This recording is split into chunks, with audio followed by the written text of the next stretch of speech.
The meeting of the Standing Finance Committee is resumed. We begin with Head 06, Service Commission.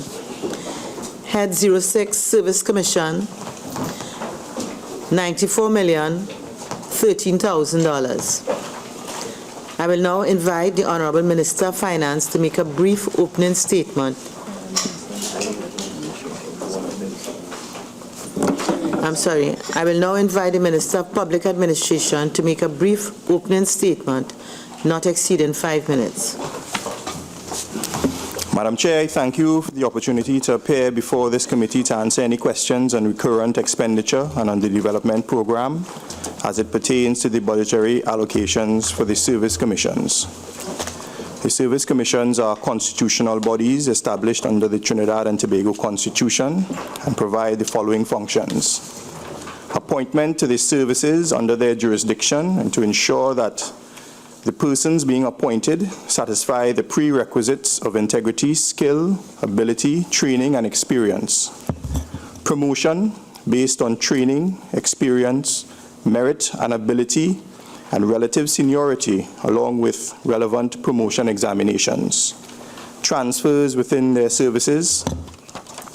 Disciplinary control over officers in the services.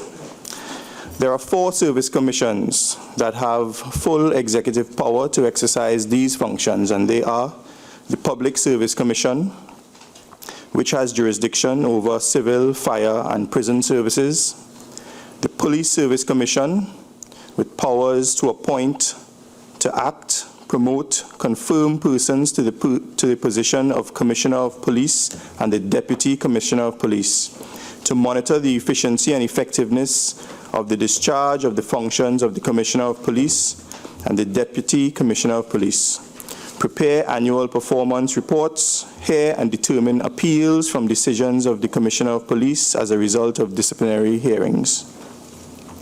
The Judicial and Legal Service Commission, which has jurisdiction over persons holding posts in the public service requiring the possession of legal qualifications. And the Teaching Service Commission, which deals with the appointment, promotion, transfer, and discipline of members of the teaching service. I thank you, Madam Chair, for allowing me these few remarks. Honorable members, the question is that the sum of $94,013,000 for Head 06 Service Commission stand part of the schedule. Honorable members, the sum of $94,013,000 for Head 06 Service Commission is comprised of monies proposed for expenditure under the following subheads and items to be found in the draft estimates of recurrent expenditure and the draft estimates of the development program. We are now at page 29.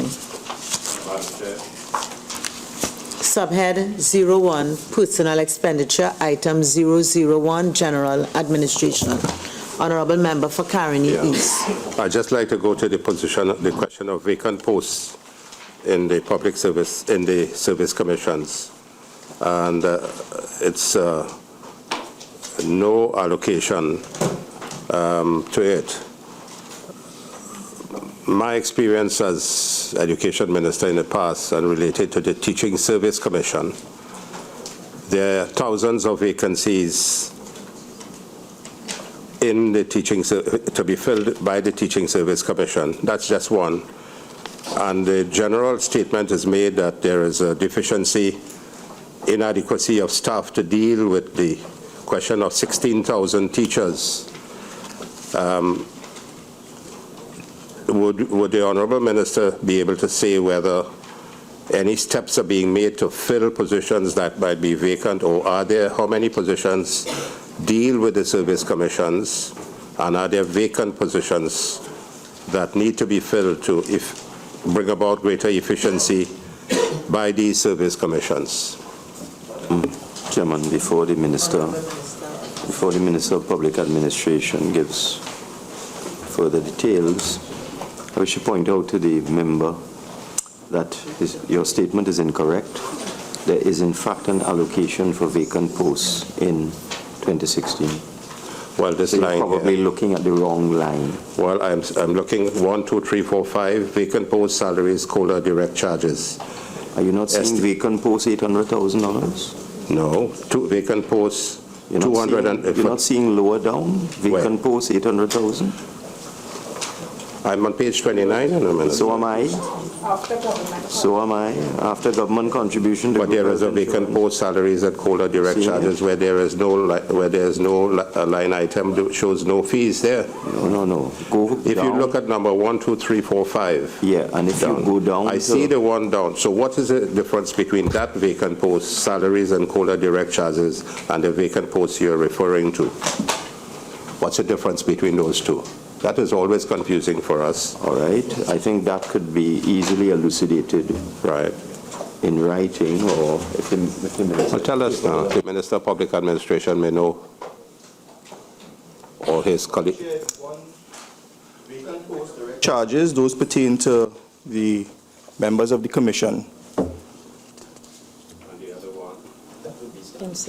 in Service Commissioners Department. Okay, well, it still goes back to my question. Is it possible, Honorable Minister, to give us an idea of the amount of positions that are filled and those that are vacant in terms of bringing about greater efficiency in the management of these service commissions? You will experience the same difficulty as a government, and so I'm just trying to make it easier for all of us to understand where we are and whether there is need to fill more positions to make these commissions more efficient and effective. Yes, Madam Chair, we'll put that in writing and forward it to the Honourable Member of Parliament for Caranese. Honourable Member for Faisalabad. Thank you, Madam Chair. If I may ask, just bring to the attention of the Minister the decrease of $9.5 million in the allocation for salaries and cost of living, that's 01 on page 30. Just under the detour rule, if we can have an explanation. Full rule will apply. Thank you. There's an undertaking by the Honourable Minister of Finance to provide in writing the details. Member for Tabakit. It was the same question I wanted to ask, but I'm asking in light of the number of people who complain about the length of time it's taking to get matters of discipline dealt with by the service commissions, as well as appointments, and whether this $9.5 million decrease is not going to further exacerbate the situation. Madam Chairman, I have been at pains to point out that some categories of staff within the government system were paid arrears in 2015 and others were not. So that when you see a decrease, in all probability, it is because there was payment of arrears to particular categories of staff in 2015, which is not required in 2016. And this is why I have given the commitment that I will explain each variation, whether it is upward or downward, so you could see whether it's arrears or whatever it is. Okay? Well, just a follow-up question. Is it the intention of the minister then to do a review of the service commissions in the light of what has to be described as an inefficient operation, in which disciplinary matters take so very long and appointments are taking so very long, so that in a lot of schools people are remaining without teachers and what have you and so on? Is there any plan by the government to review this in the shortest possible time and probably add staff so that the service commissions can become more efficient in what they're doing? Yes, that matter is under consideration. Is there a time frame for it? Not at this time. Might we move on to subhead 02, Goods and Services, item 001, General Administration. Honourable Member for Chaguanas East. Thank you, Madam Chair.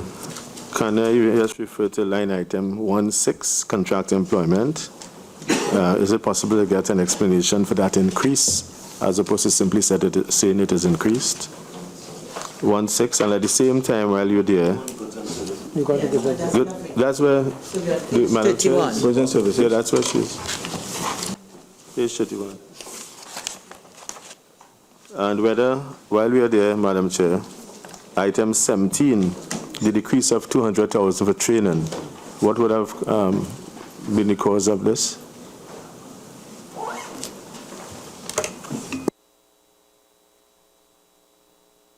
I'll put that in writing. I didn't hear the question. Carney East.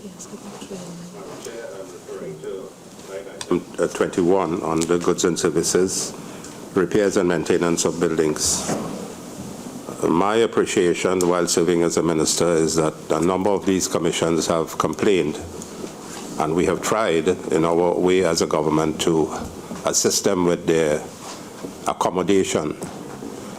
And we have tried to move them into different places and so on. Still remains cramped. And I visited the building where the Public Service Commission and the Teaching Service Commission are held. And there, in the previous page, there's a line item for rent, lease, and so on. That might be covering that. But it seems as though a number of other departments within these service commissions lack the space and office accommodation. I see very small amount being given to the repairs and maintenance of buildings. Would you want to give any comment on that, whether you're comfortable with the accommodation of these 4 service commissions, Teaching Service, Public Service, Police Service, and Judicial and Legal Service Commission, and also Statutory Authorities Commission? Are you comfortable? Well, I know you're a new minister, and perhaps it will be opportune for you to have an appreciation of the premises and the buildings, and then you and the Honorable Minister of Finance could determine where you go in terms of... So, Member of Carney East, so might I ask if the question is the minister satisfied there's sufficient Are money you to aware maintain of the what the buildings? buildings are, and are you satisfied with the accommodation of your commission so far? I have not yet had an appreciation of the accommodation. But there's a point that needs to be made. It's interesting that the member for Carney East would say that the allocation is small. No, I said the previous page there's one for rent and lease of I'm 10 talking about million. this line item. Right, good. It's interesting that the member for Carney East would say that the allocation in this line item, repairs and maintenance, is small. 400,000. So it's 50% more than you gave in 2014. But I would give an assurance that if the service commissions require a supplementary allocation, it will be given to them in the context of the national budget. Okay, thanks. Honourable Member for Tabakit. Thank you, Madam. Under goods and services, electricity. We noticed that electricity has been increased by about 33% in 2016 over 2015. Does this reflect a possible rise in electricity rates in the country as a whole, or is this for some specific or new buildings or what have you? What does this really reflect?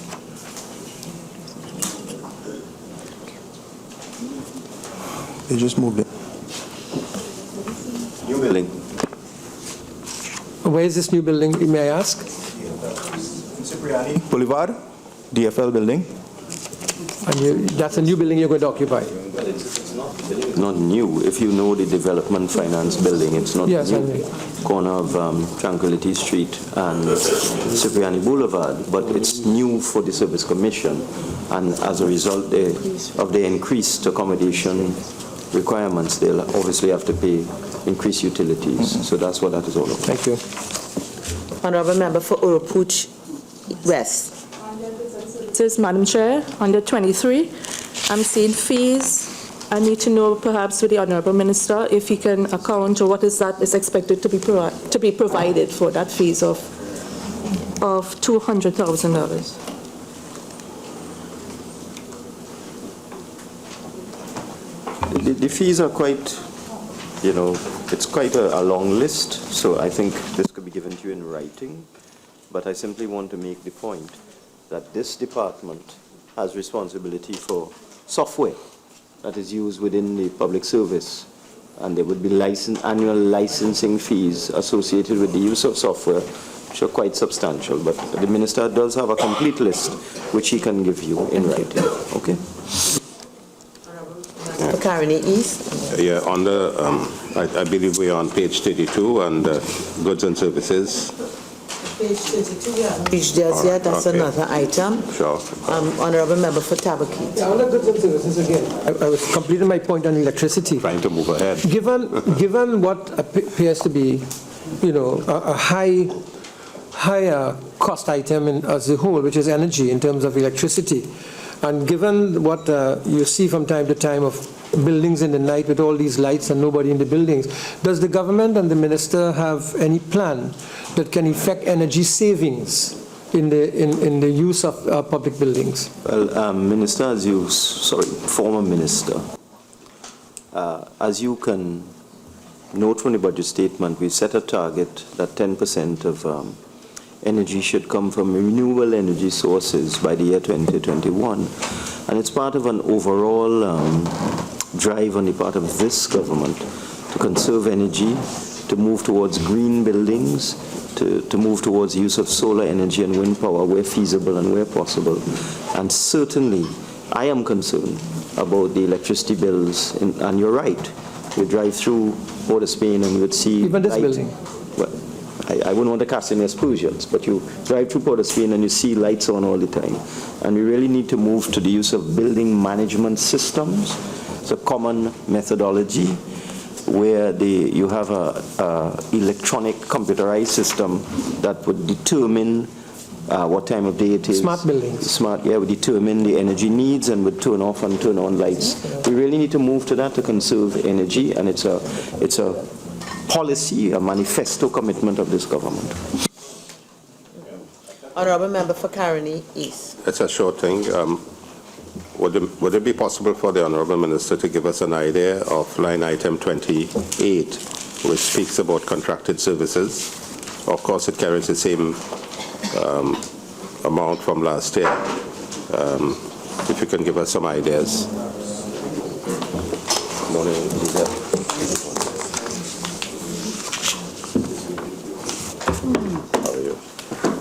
That essentially is fees for recruitment, advertisement, selection of interview panels, boards for assessing promotions and that sort of thing. But if you want a detailed list... No, I wouldn't know. You don't? Okay. I just wanted an idea. So subhead 002, Goods and Services, Honourable Member for Caroni East. All right, thank you. Oh, yes, all right. Both the Public Service Commission and the Teaching Service Commission on that page,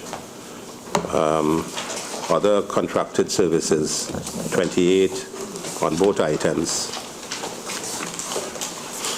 Because of what is happening in terms of the amount of vacant positions across the board, I understand there are about 11,000 positions that are vacant in the public service. And I can tell you when we demitted in office in the Teaching Service Commission for personnel, there are approximately 1,500 positions that had not been filled. Can you increase that contracted services to bring about the necessary and the required amount of personnel to help to deal with filling the vacant positions, Minister? If this contracted services, and you can do a lot within contracted services. Mediators and EDR. This is not contract employment. No. You told me that this is, just a while ago you explained what contracted services is. So what line item are you on? 28. On which both page? Public Service Commission and Teaching Service Commission.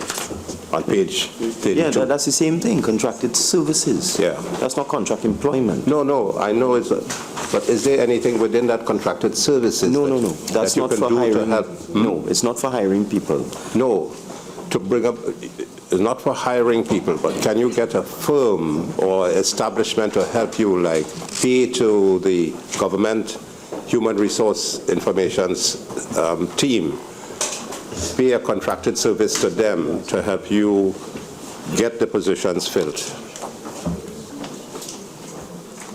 You see, the thing is, these are independent commissions.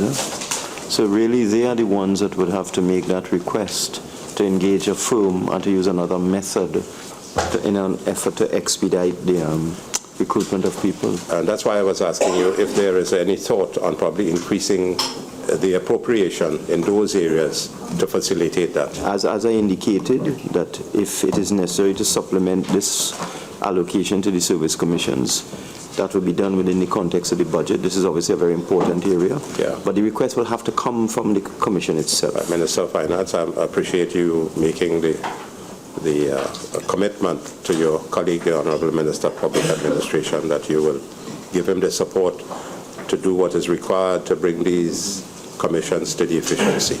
Okay. Item 003, Public Service Commission.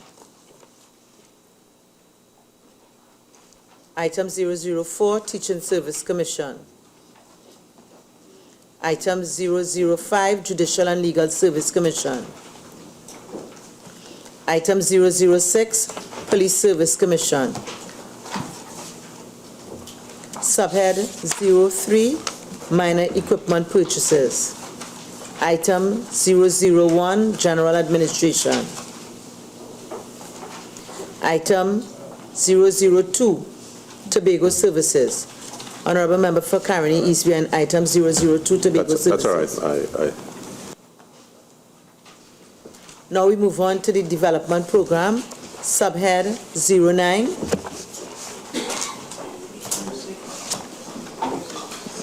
And it's head 06, and it should be on page 11 of the Development Program Draft Estimates. Item 005, Multi-Sectoral and Other Services. Honorable members, the question is that the sum of $94,013,000 for head 06, Service Commission, stand part of the schedule.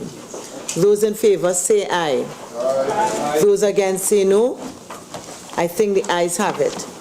The sum of $94,013,000 for head 06, Service Commission, now stands part of the schedule. I'd like to thank the representatives from the Service Commission and the Honorable Minister of Public Administration for assisting the committee. You all are relieved. We now go on to head 40, Ministry of Energy and Energy Industries. Madam Chairman, before we start that, yesterday there was a query from the Honourable Member for Oropouche East with respect to the Agricultural Development Bank. I am now able to clarify that matter. With your permission, can I do so? I think it will be helpful while the other ministry sets up. Thank you very much.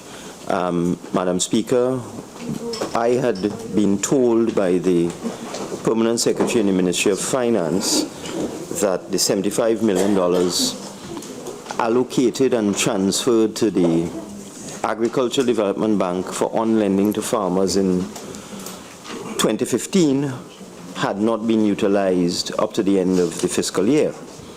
The Honourable Member for Oropouche East did his own checks and told the House that as far as he had been advised, that what I had said was incorrect, and that some $35 million had been on-lent to farmers by the ADB in fiscal 2015, out of that 75 million, leaving a balance of 40 million. So, of course, this caused me some concern, and I have checked, and I have in my possession a statement by the Chief Executive Officer of the Agriculture Development Bank, Mr. Shivan Ramnath, and this is his response. As per your request, please note that the sum of $75 million received on the 28th of August has not been utilized. Has not been utilized. And therefore, the amounts available will be utilized in 2016 to satisfy the objects in the ADB Act. So the fact of the matter is that the entire $75 million was not on-lent and was not spent, and therefore the information given to this House by the member for Oropouche East was incorrect.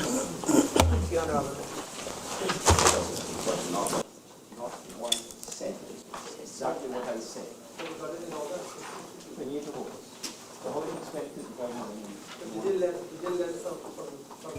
They had not received an allocation since 2013. You starved them of funds.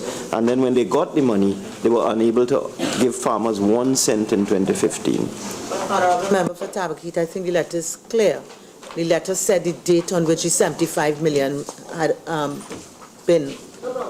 Okay, so are we ready to move on? Thank you, Honorable Minister of Finance, for clearing up the record. Head 40, Ministry of Energy and Energy Industries,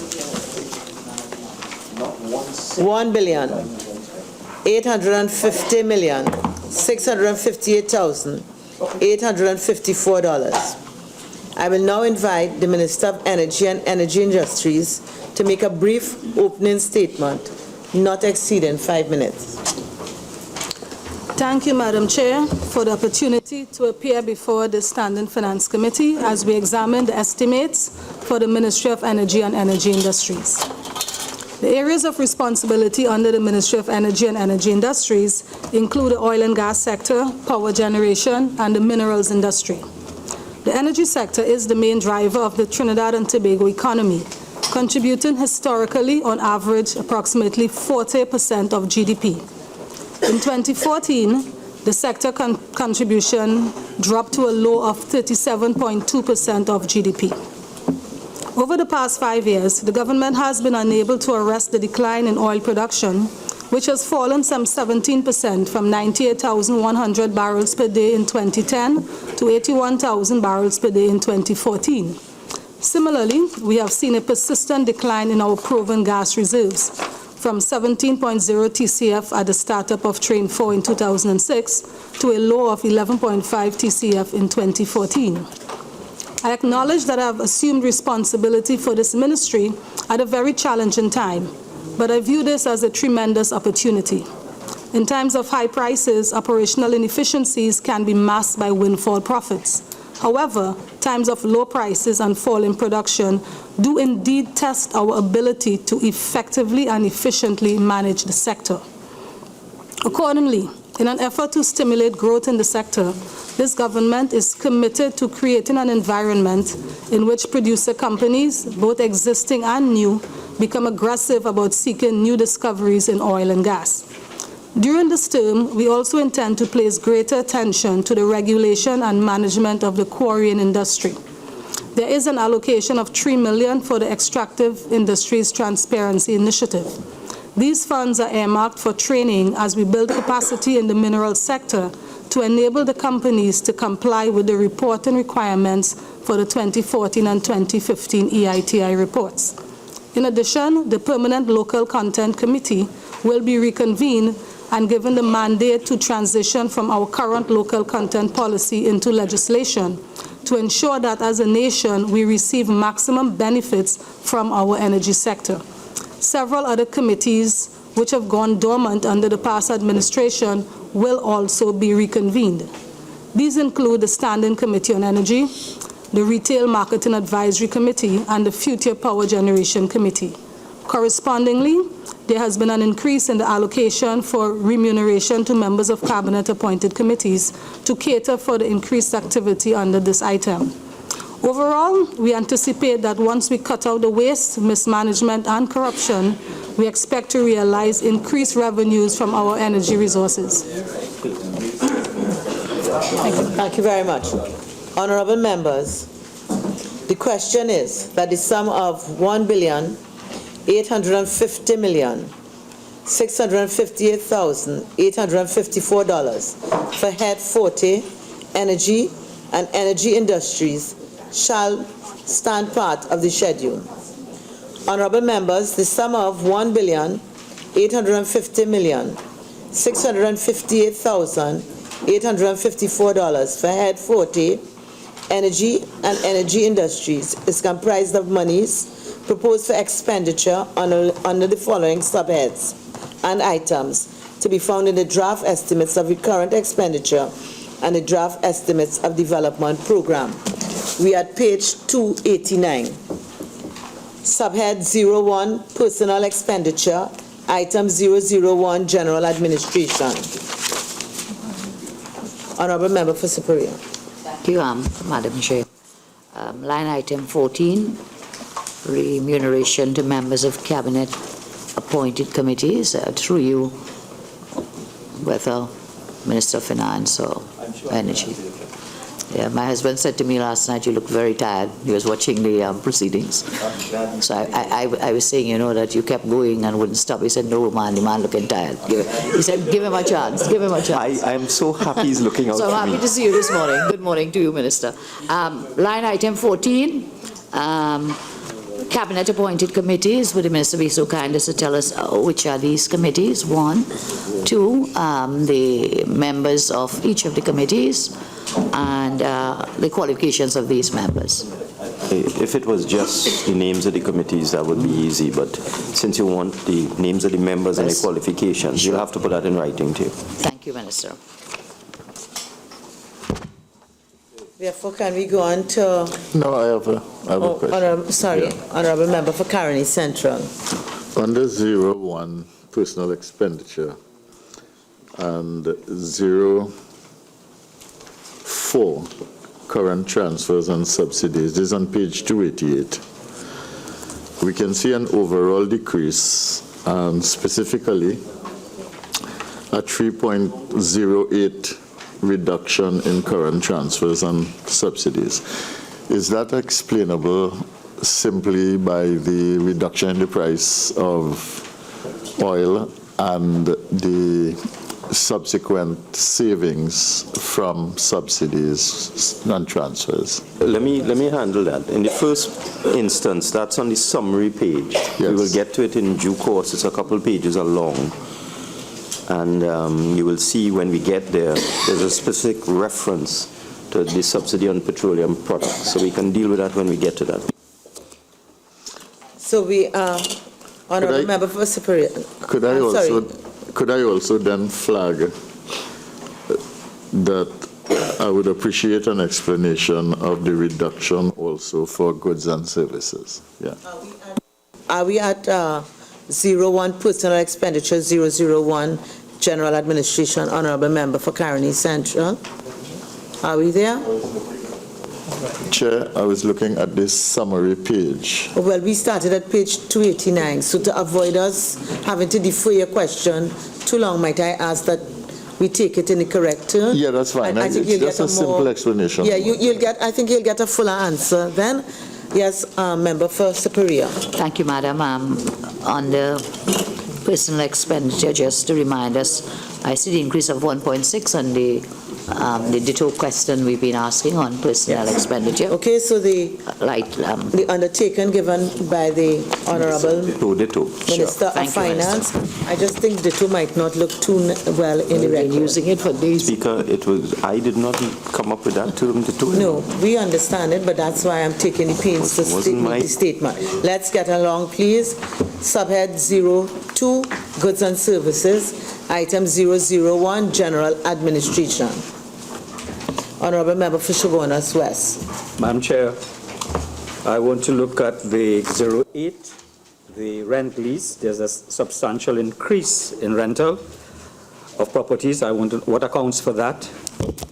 I have also a question when that is answered in 3 other areas. Honorable Minister of Energy and Energy Industries.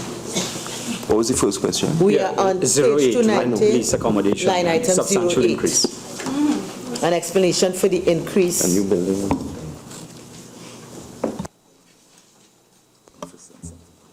Yes, we have an increase there because we have an extension to our office in San Fernando. We are acquiring additional space, plus we also plan to have minerals office, which will be in the vicinity of Sandy Grande. Okay.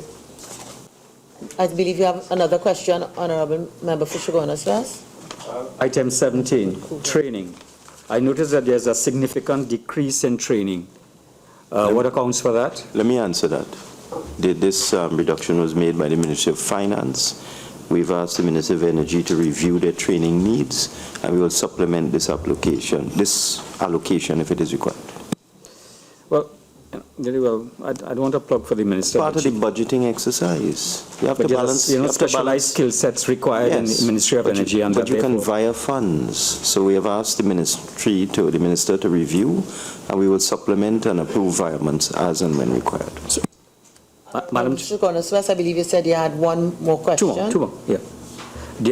I noticed that whilst there's a decrease in training, there's an increase in overseas travel. What is responsible for that projection? Is this a reversal of policy that is enunciated, cutting down overseas travel?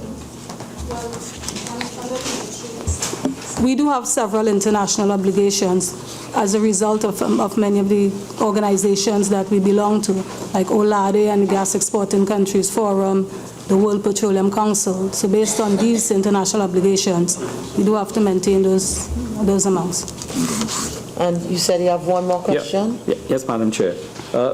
Item 28, other contracted services. I know that this is used for employment, and that there's a decrease of some $10.6 million.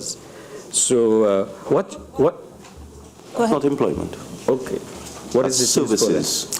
Yes, okay, well, I can give you an indication of some of the main services that would be covered under this. We do recognize that there is an allocation which is significantly less than we would have requested, but some of the main areas would be, well, development work on the National Oil Spill Contingency Plan, the Bilateral Oil Spill Contingency Plan, which is an initiative that we have with Venezuela, and we also have one with Grenada.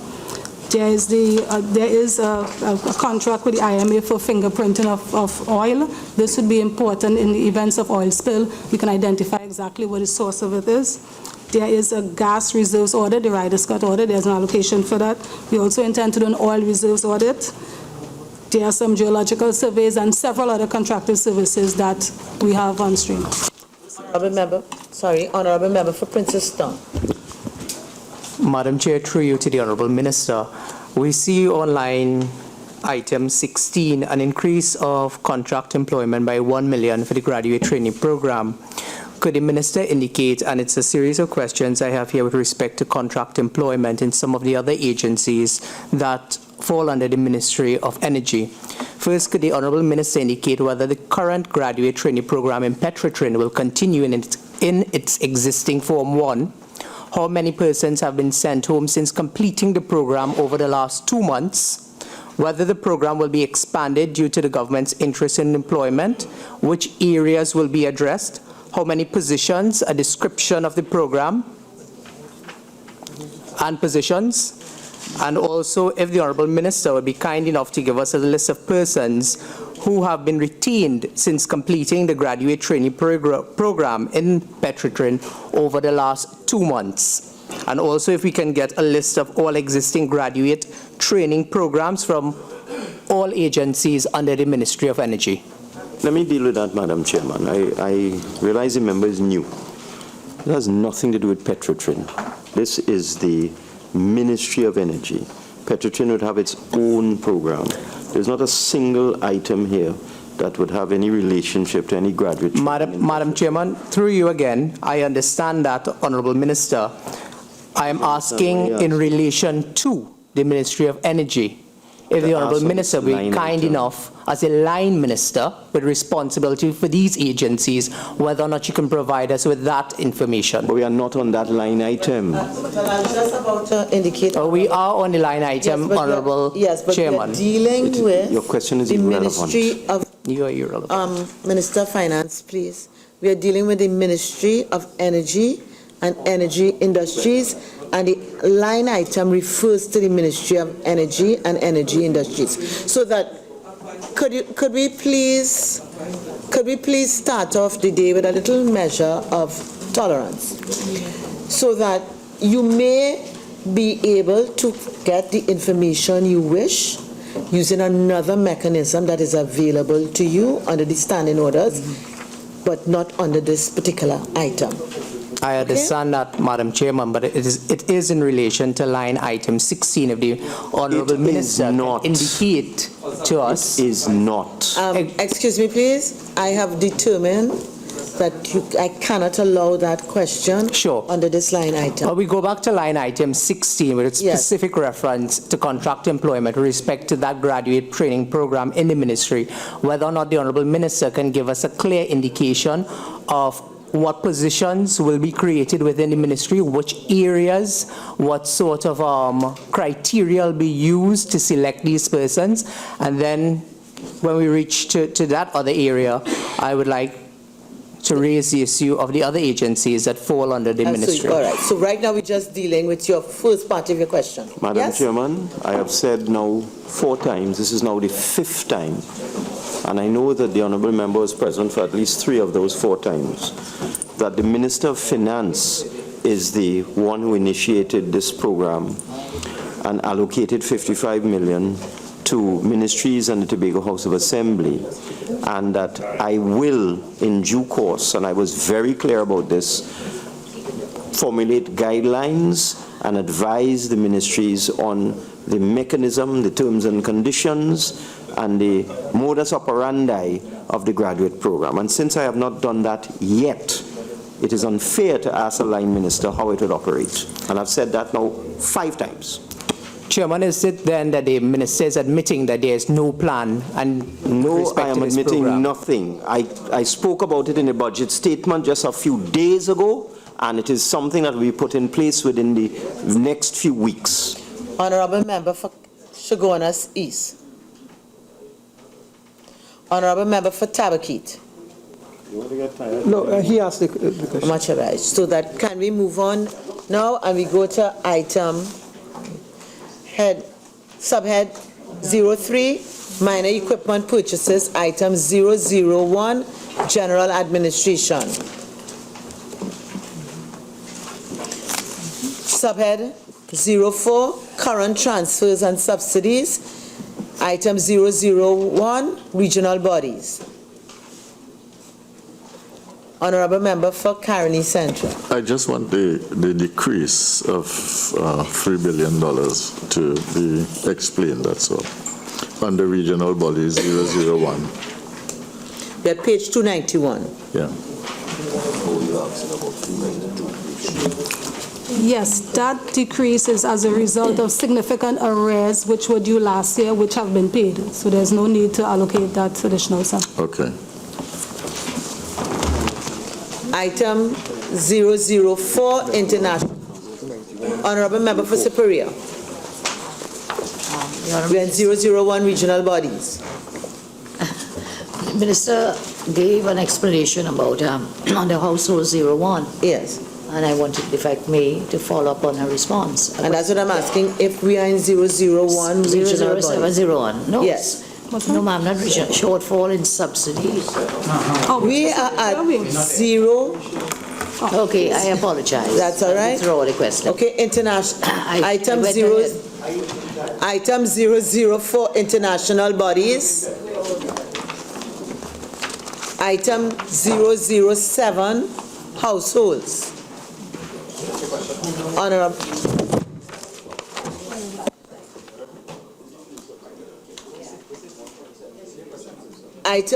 Honourable Member for Superior, was your question not on the households? Yes, ma'am, thank Yes. you. 01, shortfall in subsidies. So I just want to be sure this $3 billion is that we don't have to pay the fuel subsidy to the tune of $3 billion. Is that what this is for? Detailed explanation. I will just give you a little preliminary information, and then I'll hand it over to our very competent Minister of Energy to give you some details. When we all began the fiscal year in 2015, oil was predicated on a price of $80. So the fuel subsidy at that time would have been calculated based on $80, which would have been the $4.8 billion. But during the year, the oil price dropped, and therefore, because there was a substantial amount of arrears in the 2015 estimates, by the way. The $6 billion included substantial arrears from the previous year. $3 billion in arrears, I'm told. So most of the arrears have been cleared off. Right. And we now come to 2016, where very fortunately, there's a significant reduction in the fuel subsidy because of the reduction in oil price. So I'll hand you over to our very competent Minister of Energy. But this may be, thank you, sir, but this may be this may go It up can go up and down, yes, depending of on the course. As oil price goes up, oil you have to price. pay more subsidy, but you get more revenue. Okay, I think that- And usually you get more revenue than you have to pay in subsidy. I thank you, sir. I think that is sufficient to So you don't want to answer the hear from a question. very competent Minister of Energy? If I can just add to that, well, the amount of 1.71 billion, this is comprised an estimated 1.52 billion, which is estimated as the government liability for subsidy in 2016. But in addition to that, we have a 600 million arrears from the 2015 payment. Plus, we have 120 million, which will be increased cost due to the filling and handling charges when we open the Caroni Gantry facility. Thank you, madam. Shogonas West? So, Thank you, Madam Chair. I'm dealing with transfers to state enterprises. We're moving on from item 007, households. We are now at item 009, other. Could I ask one question under 007 households with the... Honorable Member for Caroni Central, yes? Yeah, I thought, I may be wrong, this is addressed through you, Madam Chair, to the Minister of Finance. But I thought in the explanation to the Leader of the Opposition, he indicated that with the rise in the oil price, the subsidies may then continue to accrue. It will go up. As oil price goes up and the price of fuel goes up, yes, and subsidy goes up. Yeah, therefore my follow-up question is to this. The government policy as articulated by you in the budget is a 15% tax, basically, on whatever price. Yes, does the government have any intention of holding the subsidies at the $45 price that you have now pegged the budget at? I appreciate that question, and I gather from the member's demeanor that it's a very sincere question, and I thank you for that. I said in the budget statement that we are going to initiate a national dialogue because, as you will see, the subsidy for this year is 1.7 billion. Sure. In the past, it has been 4 billion. And we need to start talking as a country about this money. Is this the best way to spend 1.7 billion or 2 billion or 3 billion, as the case may be, because it will vary according to the price of fuel. I started the discussion with the increase of 15%. Arising from the dialogue, we will see whether there should be further adjustments or not. But we have to try and reach consensus as a country, because you could take $1 billion of this money and use it to help the poor, for example. So we need to talk about these things. So the 15% was just to get the ball rolling, get people talking about it, and then we'll have a national dialogue to see where we go from here. All right. Okay, so item 009, other transfers. Honorable Member for Caroni East. I just wanted to clarify whether the subsidies has any... Honorable Member for Caroni Yeah. East, are we on 009? Yeah, I was just talking about the household 007, just for a brief moment following what Caroni Central was asking. Just a short additional question on that. Since the Minister of Finance cleared up very clearly... I also think it's a very important topic, so I would have no objection if it pleases you, Madam Chairman. I'm so happy, Honorable Minister of Finance. I'm happy that the Honorable Minister... one person speaks here at a time, please, Sure. please, all of us, so that we could get on with the business of the people. Right. Honorable Member for Caroni East. I crave your indulgence, Honorable Minister, to determine whether the subsidies has any tangential relationship with gas prices. Natural gas?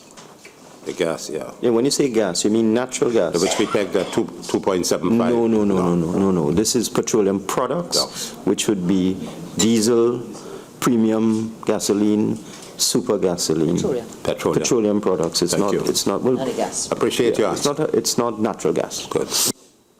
Okay, so can we move on to item 009, other transfers?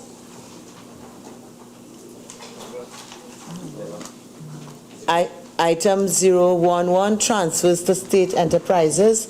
Honorable Member for Chaguanas West. Thank you, Madam Chair. The establishment of the Quarries Authority, could you give us a sense of the status of that, where it is at, if it is, and in writing, perhaps? I would be happy to tell you. But we haven't yet determined that we will establish a Quarries Authority. We have, but currently, have a choice between maintaining the Minerals Division within the ministry, or should we move to an authority which would have greater autonomy and greater regulatory powers. So that is still under discussion, but we do have an allocation in there in case we decide that we will move in that direction. Yeah, because there is need for significant regulation of quarries. I don't know whether the authority is the right mechanism, but certainly there is need for a greater regulatory intervention on the part of the ministry. And if you would note from my opening remarks, I did say that we do intend to place greater emphasis on the quarries industry because there's been a lot of activity of illegal quarrying, and currently it's a little difficult to manage to bring them in line. So we're still determining whether the authority would be the best mechanism or if we can beef up the legislation within the Minerals Division of the ministry. So that is something that is foremost in our attention. It's something that I personally intend to champion. Subhead 09, Development Program. Consolidated from Fund Item 005, Multi-Sectoral and Other Services. Honorable Member. 133. 133. Thank you. Under 003, Renewable Energy and Energy Efficiency Initiatives. My note for 2016, an allocation of $6 million. If the minister would be so kind as to identify the specific initiatives that will be included under this item of expenditure. I note that in 2015, still on the same item, an allocation was made, estimated at $16 million. The revised remains at $16 million. And now we are down to an allocation of $6 million. I guess this is just an estimate in 2015, and we don't know how much was actually expended. So can you tell us if any at all was expended in 2015? And then for 2016, what specific initiatives are being included for this item of expenditure of $6 million for renewable energy? Yes. Okay, well, a more up-to-date revised estimate for 2015 is actually going to be more like $12.2 million. A large percentage of that was in a public awareness campaign. So we feel that the public has, well, some of that work is complete. A lot of the public is aware. So we have a reduced allocation, but the areas under which we intend to expend the $6 million in 2016, we'll be continuing with the light bulb exchange program, the school public awareness, that will be continued, and also the installation of solar equipment. Chaguanas West. Madam Chair, I'm listening to what the minister has indicated, but in the budget speech, the Honorable Minister of Finance indicated a 10% renewable energy input into the grid by 2021, and I don't see the linkage between the projects I will explain. and the current allocation. The 27 European Union countries, for example, have agreed and put into their national legislation that they would achieve a 20% from renewable energy sources by the year 2020. Now, I thought that 20% was, unachievable. And I also thought that, trying to do it in a 5-year period was also unachievable because you have to do a lot of planning.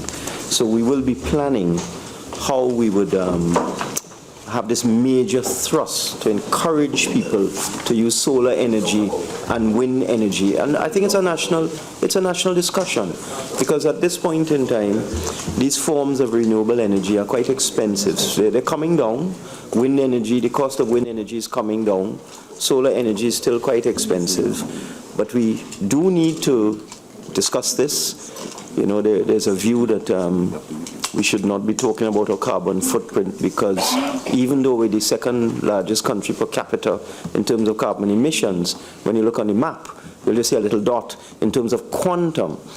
But I did think it was time that we as a country start to get serious, so I put the target of 10%, and we will use the mechanisms that have been used successfully in countries like Norway and the Scandinavian countries who are now up to 50% of energy from renewable sources, and learn from their experiences and apply best practice. So in 2016, we'll be putting the framework in place to start to encourage the country to start moving towards renewable energy. So you're not going to see it in this allocation at this time. Carney, please. Yeah. Madam Chair, item 005, Extractive Industries Transparency Initiative, saw a decrease of about $1.1 million. But bearing in mind that it took so long, even starting with their administration and our administration, we had the first set of publications for transparency with EITI in 2013-2014. Honorable Minister, perhaps can I ask you whether you think it's appropriate to cut their budget, or you should give them more encouragement to facilitate greater transparency and accountability in the energy sector, which they have been lauded for internationally and globally, Trinidad and Tobago being one of the few countries now that has gone on to the transparency with the Extractive Industries Transparency Initiative. Do you think it's worth reconsideration and to give them the full complement so that they can do their work and carry Trinidad and Tobago forward on the map?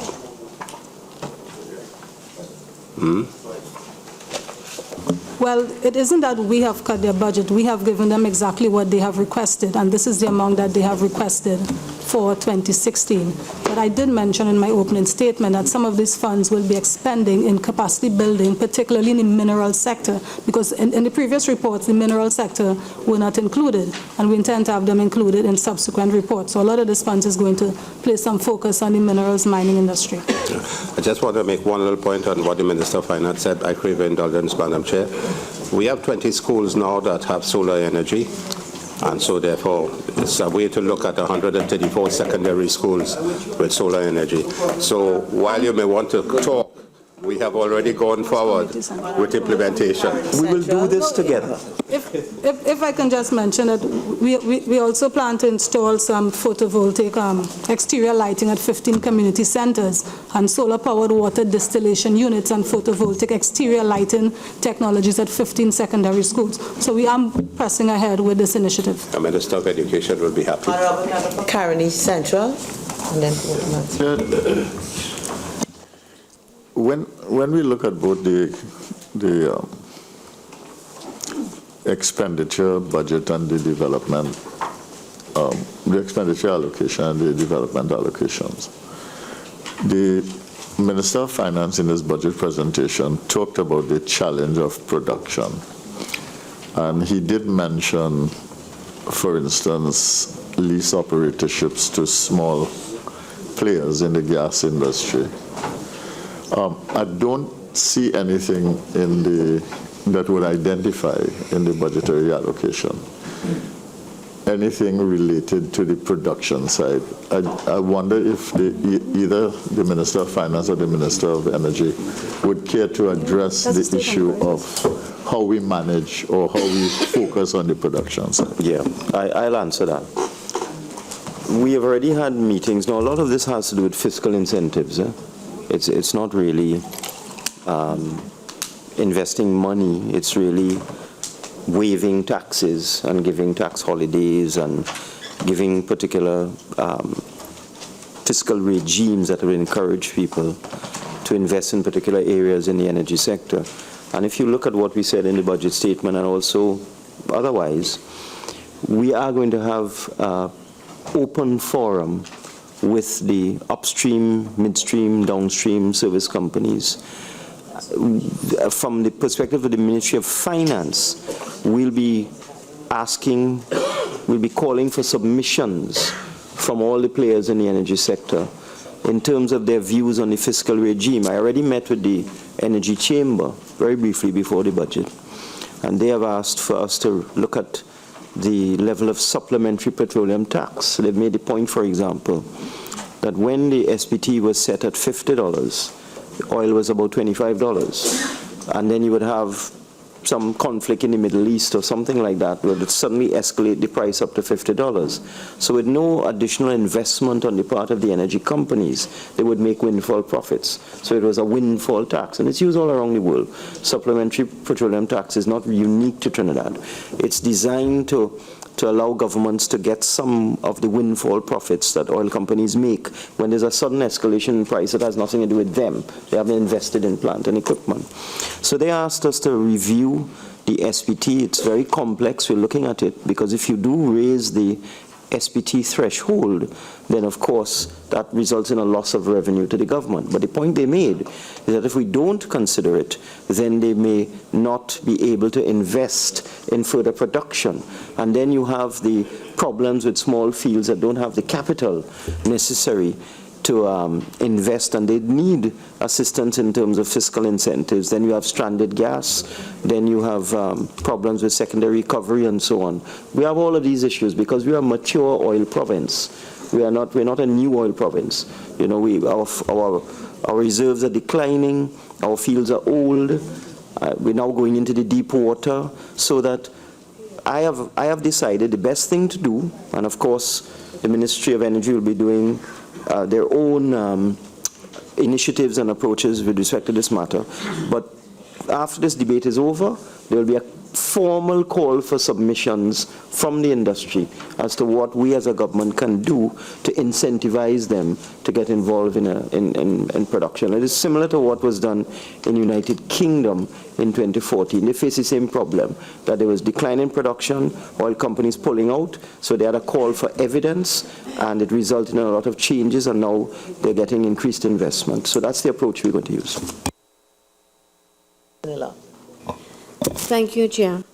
Madam Chair, through you, Minister of Finance, Honorable Minister of Finance had indicated that they will be converting to renewable energy the grounds. 15 you have identified, 15 recreational grounds, and then you'll look at schools and community centers. Would you please kindly put in writing the school? She said that in her statement, Minister of Finance. She said it in her statement. I'm just asking right if you can identify what areas, what the grounds are, and the schools and community centers you're starting with, please. Thank you. In terms of like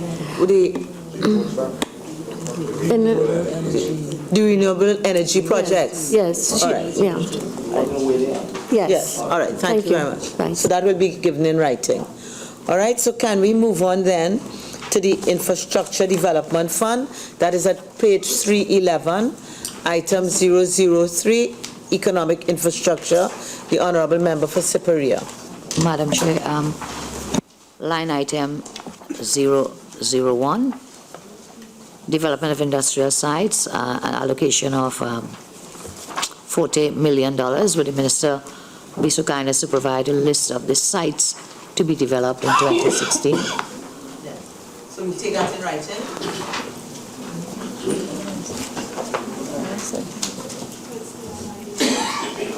Honourable Minister of Energy, is the list available?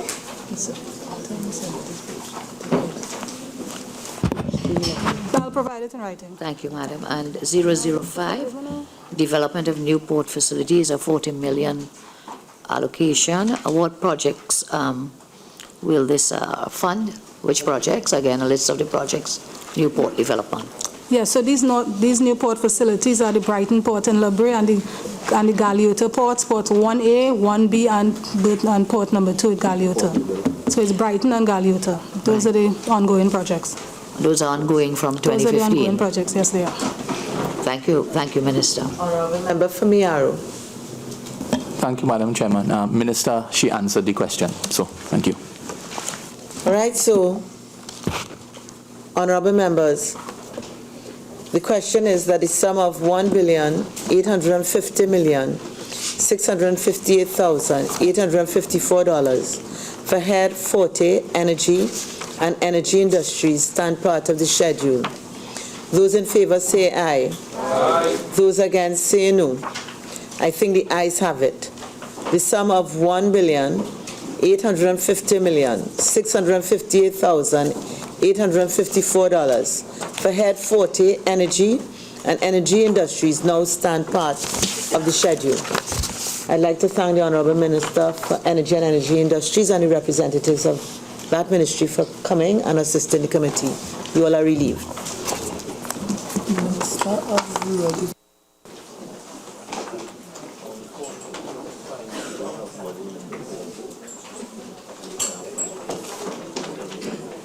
Head 42, Ministry of Rural Development and Local Government.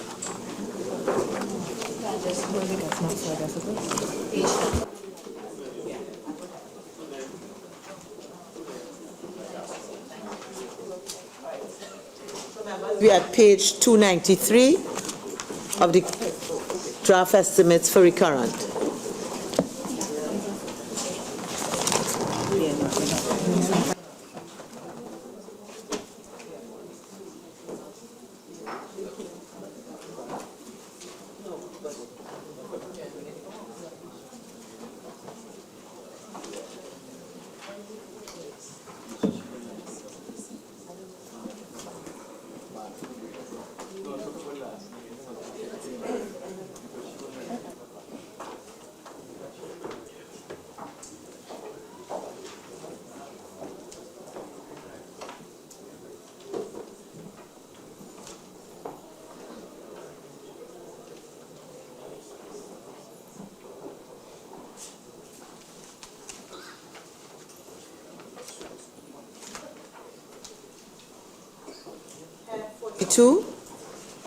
Ministry of Rural Development and Local Government, $2,244,933,455. I will now invite the Minister of Rural Development and Local Government to make a brief opening statement, not exceeding 5 minutes.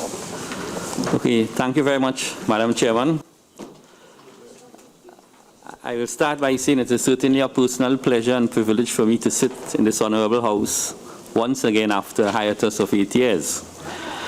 Let me start, first of all, as leader of government business in the other place, to formally congratulate you, Madam Chairman, for your election as Speaker of this honorable house, and I'm sure you will do, as you have been doing, an excellent job. Madam Chairman, for those of you who were listening carefully to the PNM's election campaign, our political leader, now Prime Minister, spoke extensively on two transformational areas aimed at radically changing the governance structure and the service delivery model in Trinidad and Tobago. These two policy areas were as follows. One, local government reform, by and large using the THA model. It involves, as I like to say, the retiring of the Ministry of Local Government in what I call the Gorbachev agenda. And secondly, the creation of the Ministry of Rural Development. Yeah, the Gorbachev agenda is the disbanding of the former Union of Soviet Socialist Republic and let the republics be autonomous. The creation of the Ministry of Rural Development. Madam Chairman, I was handed this transformational exercise, and I want to thank this Honorable Prime Minister for placing this confidence in me, and I want to give him the assurance that I will deliver. With regards to local government reform, Madam Chairman, we propose the devolution of power and authority with the creation of executive councils similar to that of the THA, and to the many other changes as articulated in our manifesto. As we speak, Cabinet has already set up two committees, one a ministerial committee with oversight responsibility and a technical committee to start the consultation as we embark on this exercise. From the budget statement, members would realize that the estimates are still cast in the old mold. You will also realize that under this mold, we will all admit that local government is very much under-resourced. I want to give this House the assurance that this is the last year for that. With regards to rural development, Madam Chairman, I would like to make 2 points. One, firstly, this is the first policy articulated by the current Prime Minister. As a matter of fact, he made the statement on the Ministry of Rural Development way back in January 2012 at a meeting in Bastia, Moruga. So much effort is assigned to this ministry, Madam Chairman. I want to draw your attention to the fact that the Cabinet has been reduced from 33 to 23. And the Prime Minister still saw it fit to have an entire ministry dedicated to rural development, showing the emphasis that this administration now places on this matter with what I call a rural deficit in all areas. However, when we took office, a lot of the draft estimates were already prepared, so that the estimate do not truly reflect our focus on rural development. In the mid-year review, Madam Chairman, you will see a lot more changes as we bring this ministry into prominence with oversight responsibility for all rural development plans. To hear more of our plans for local government reform and rural development, I invite members to tune in on Tuesday at the Senate debate, where we will be articulating our position in some great detail, especially my presentation. So once again, Madam Chairman, I thank you very much for this opportunity to make these introductory remarks, and I am now willing to entertain questions. Honorable members, the question is that the sum of $2,244,933,455 for the Ministry of Rural Development and Local Government stand part of the schedule. Honorable members, the sum of $2,244,933,455 for the Ministry of Rural Development and Local Government is comprised of monies proposed for expenditure under the following subheads and items to be found in the draft estimates of recurrent expenditure and the draft estimates of the development program. Subhead 01, Personal Expenditure, item 001, General Administration. We are at page 294. Honorable Member for Superior. Thank you very much, and may I, preview indulgence to welcome the member back into the Parliament. And I listened to him speak of making sure that rural development and local government is not under-resourced, and therefore, if we are looking at personal expenditure, in fact, with the summary of recurrent expenditure, I note there has been a decrease of $92.3 million in recurrent expenditure. And how does this fit in with the minister's words of more resourcing? Is there another source of funding for local government, given a $92.3 billion decrease in recurrent expenditure? In the recurrent expenditure, the revised estimates for 2015 was extremely high. That was largely due to the salary increases that was awarded to the PSA. And if you look at our estimates for 2016, it is slightly higher than the original estimates for 2015 and the estimates for 2014. And that reflects the actual salary increases of 10 or 12%, as it were. So it is consistent. The expenditure has not grown. It's just the salary has increased by 10 to 12%. And as we say, this year is the transformational year, and we will be seeing a lot of new things coming out next year, but really with an empowered regional corporation and municipalities. So page 294, item 001, General Administration. Item, Honorable Member for Superior. Minister. Madam Chairman, could I just add some clarity? If Are we going back? Just to give us a better Just to idea understand, are we going back? on the question that the Leader of the Opposition raised. An item, please. You had raised the question about the $92 million, if you don't mind. I think it's This is the overall The speaker decreased doesn't question that was asked by the overall question, because remember, it's the Ministry of Finance who makes the appropriations. Continue, Honorable Minister of Finance. If you go along in the document, you will see that some of the responsibilities of this ministry have been transferred to other ministries. So, for example, the Solid Waste Management Company has been transferred to the Ministry of Public Utilities, and that alone is $75 million. And then the National Commission for Self-Help has been transferred to the Ministry of Community Development. Look on 297. Back to 293. All right, okay, when we get to this page, I'll deal with that. And therefore, members, if we would avoid the summary sheet, because some of the answers will be carrying us forward. And that's why I've tried to direct us to the individual heads. So we again at 001 General Administration, and I would take it that any question concerning an increase or decrease in salary, the Honorable Minister of Finance is bound by that covering undertaking. Anything else in 001 General Administration? Subhead 02 Goods and Services, item 001 General Administration. Honorable Member for Tabaki. Thank you, Madam Chair. I just want to ask, what accounts for the $5.2 million decrease in traveling and subsistence? What accounts for that big decrease? Is it related to the wage increase the year before? Back pay, right? Yeah. Okay. Come back in line now. It's a slight increase over 2014. Honorable Member for Couva North. Subhead 03 Minor Equipment Purchases. Honorable Member for Tabaki. Page 295, contract employment. Contract employment. Line item, could you give us the line item, sure, please? That is 16? Yeah.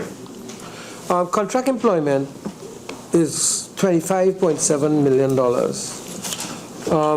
Can the Minister give us an understanding of what is the nature of this contract employment, apart from the graduate employment of about $2 million, which, what is the nature of this contract employment? Over the last several years, the public service has been leaning towards contract employment, so there are a lot of positions that are in the establishment, so to speak, that are contract employees.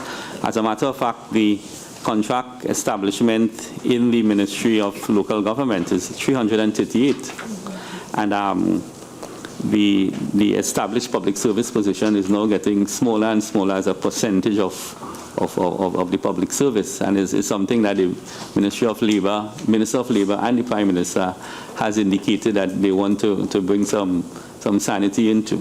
So we are just part of all the other ministries that, I don't want to use the word suffer, but are part of this whole process. Can the Minister provide us with the names of persons and the positions of people who are in these contract positions now, and when would these contract positions come to an end? Yeah, we will provide that by in writing, but most of these contracts, my understanding, are 3-year contracts, and they expired at various points in time. Honorable Member for Superior. Thank you. Thank you, Madam Chair. On the item of short-term employment, I noticed a decrease of $3 million, and there have been some concerns that local government bodies of persons being sent home. I know at the Sapara Regional Corporation, I think at Mayaro, was it at Mayaro as well? I don't know if this is involved here or this is only at the ministry level, but kindly, if you would kindly explain the reason for the decrease in the short-term employment, please. Let me come in there. As I indicated, short-term employment is not attached to any position, and it's for employment periods of 6 months or less. There are a number of short-term contracts, not just in this ministry, but all over the service, which had an expiry date of the 30th of September 2015. People hired just for 3 months, 4 months, and so on. So there's no question of anybody being sent home.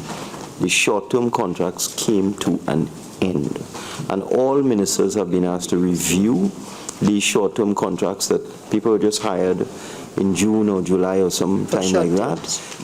The ministers have been asked to review these short-term contracts to determine what was their purpose, whether they achieved the intended objectives, and whether these short-term contracts should be revived in 2016, and that exercise is still incomplete. I had discussions with a particular minister, and he's still in the process of reviewing all these 3-month contracts that were scheduled to expire on the 30th of September and did. So it's not a question of anybody being sent to. The contracts had an expiry date, and they expired. And they're going home. Item subhead 03, minor equipment purchases. Item 001, general administration. Honorable Member for Superior. I don't know if we've gone off page 295, have we? We are at item 03, minor equipment purchases. That begins at page 296. Madam, I would crave your indulgence to ask a question on page 295 on promotions, item 62.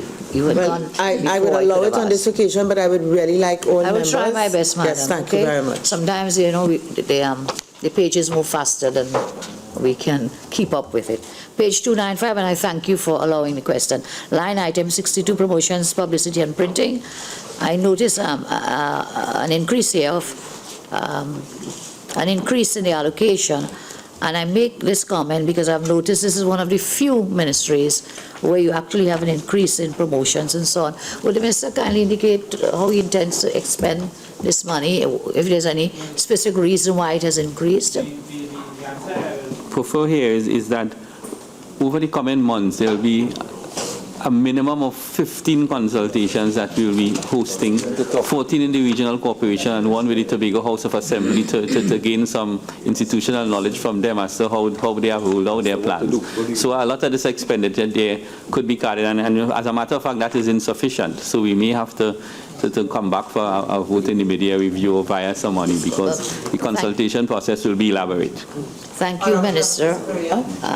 So item 66 now, which deals with hosting of conferences, seminars and functions. Yeah, well, all that is part of the same mold. So the promotions and the hosting. Well, yeah, there's a big Venn diagram effect there, a lot of overlapping. So you have 2 separate items. Yeah, but operationally there's this A cap B sort of thing, yeah. So you'll use the money for consultations, yes? Honorable Member for Couva North. All right, so we are moving on. Subhead 03, minor equipment purchases. Item 001, general administration. Subhead 04, current transfers and subsidies. Item 001, regional bodies. Honorable Member for Naparima. Thank you very much, Madam President, Madam Chairman. I 04 current transfers and subsidies. I see a significant drop from the revised estimates of 100 million in 2015 to 43 million. Who are these bodies, and to which the monies are provided? And it's a significant sum, $56 million. Could you provide some explanation as to the reason for the reduction? Thank you. Speaker, this is the point I was making. If you look on the next page, you will see that solid waste has been transferred to public utilities, 75 million. National Commission for Self-Help transferred to community development, and so on. So that there have been additions and subtractions, but the net effect is the reduction as a result of these significant elements like solid waste and self-help going to other ministries. Sure. Thank you, Madam. Sure. That may hold for as we go on into page 297 and so on, but we are dealing here with the item regional bodies. So that has nothing to do with solid waste and... No, we're not. The question wasn't asked with respect to regional bodies. There was a general question asked by the Honourable Member for Same question you had asked. Okay, well, may I ask it then? Okay, so I hear you. Right. So we are now in item 002, Commonwealth bodies. Item 007, households. Item 009, Other transfers, Honorable Member for Couva North. Thank you, Madam Chairman. Under 00903, TT Connect Service Centers, we are seeing 2016 estimate at 16 million. Can the Minister be so kind as to provide some information on these Connect Service Centers? This year, for the first time, the TT Connect portfolio has been handed to the Ministry of Local Government. Again, with keeping to provide connectivity to rural areas. That's where it's best needed. So this 16 million is allocated, but we have a staff of 37 and an operating expense, and we plan to roll out that infrastructure big time, so to speak, in the rural areas, because that is where rural areas need connectivity, both physical connectivity and virtual connectivity. Honorable Member for Chaguanas East. But that was the question I was going to. Right. Honorable Member for Chaguanas West. No. All right. Okay, so we go into item 011, transfers to Senate Enterprises. State Enterprises. Honorable Member for Superior. Thank you, Madam. Line item 05 and 06.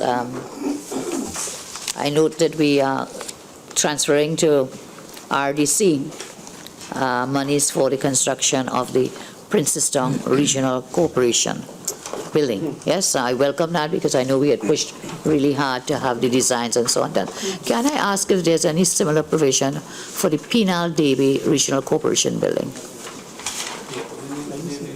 We'll provide that in writing because I'm not totally seized of that matter. Chaguanas, Honorable Member. Sorry, I asked through you, Madam. I asked because I know that was also one where the designs had been completed and indeed a contract was awarded. So I would like to know the status, please. Thank you. Honorable Member for Chaguanas West. Thank you, Madam Chair. Madam Chair, it's similar vein with respect to RDC. I know that the RDC had an allocation of, I think, 20 million to deal with the Chaguanas market. I'd like to get a status report on the refurbishment of the Chaguanas market. It's only 5 million there. Yeah, but you see it under DP when we get to that. Subhead 06, current transfers to statutory boards and similar bodies. Item 005, local government bodies. Honorable Member for Superior. Madam Chair, I note that there has been a reduction, a net reduction of $92.3 million for transfers to these regional corporations, local government bodies. And within that, I note that several areas, the Superior Regional Corporation has been slashed by 6.6 million. The Penal Davy Regional Corporation has been slashed by 5.6 million.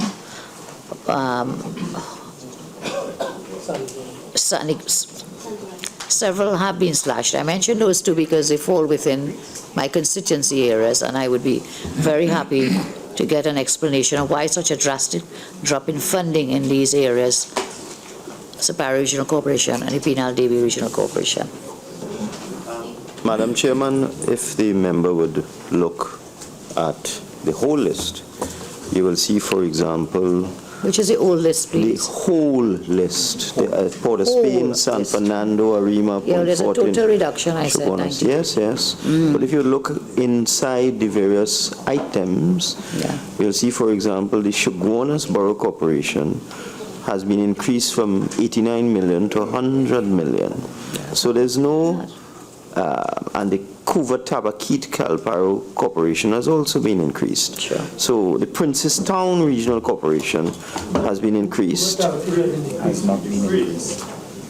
Sorry, it is the Miaro Rio Claro Corporation that has been increased, and the Princestown Regional Corporation has been increased. So we have Princestown increase, Miaro Rio Claro, Chaguanas, and then there are other increases and decreases as the case may be. For example, the San Fernando City Corporation has a significant decrease, and the Tunapuno Piaco has a very significant decrease from 230 to 208. So in order to dispel any views that might be outside there, that, P&M corporations or UNC corporations have been targeted, you can see these increases and decreases have been across the board. And it is based on the requests made by the corporations and the budgetary process. Again, in the fiscal year, once our fortunes improve and we can make reallocations based on the needs of these corporations, we will consider requests for supplementary funding, as the case may be. Honourable Member for Tabakit. Madam Chair, I'm looking at the very same figures, but it would have made a lot of sense if we could have gone through this particular section, current transfers to statutory bodies, by reference to the other document, draft estimates of the revenue expenditure for statutory boards and similar bodies, in which the details of each of the corporations are given. But given your ruling yesterday, I don't think we can go to this document. But in that document, you will see that there have been revisions to goods and services, and in several areas, necessary goods and services have been cut. And therefore, what you are doing is you are denying, and in a large portion of it is rural communities, the kind of resources that they need. And the promise of the minister simply to say that as time goes on, we will see what we can do, I don't think it's comforting to the people who live in these rural communities. You take a community like Kuva Tabakit Regional Corporation Minister, which is one of the largest in the country, and which, even if I take my constituency of Tabakit, has 42 villages by itself. It gives you an idea of what you imagine. When you cut a small budget and you cut it down before, you are going against the grain of your policy about rural development. You have a conflict in terms of, I'm interested in rural development and so on. And while you attempt the reform, which is appreciated, at the same time, the grass is growing, but the horse starving, and the fellas can't do any work. And the question is, why are you allowing local governments to starve even if you are going through the reform process? What I've made earlier is that this budget estimates have been cast in the old mold. Just give us 6 months and you will see major transformation, because rural development will now take charge of oversight responsibility for all aspects of service delivery in rural areas, and there will be major revisions of the estimates in March. Madam Chair, while the Minister of Finance says he's going to cut off the waste and cut off corruption, I want to ask the Minister of Finance, what oversight mechanisms is he going to put in place that are going to ensure this country that what he does has value for money, accountability, transparency, and that there is equality of distribution of resources in the country? Thank you, Madam Chair.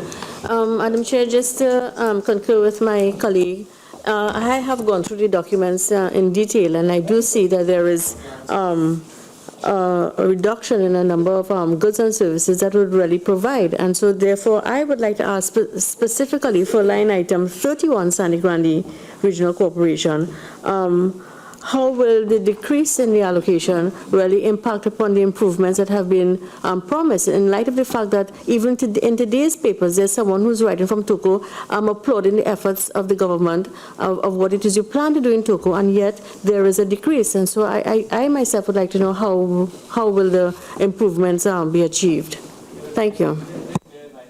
Say improvements, you more than likely refer to the development budget. This is on the recurrent side. There probably was cutting and superfluous activities going on.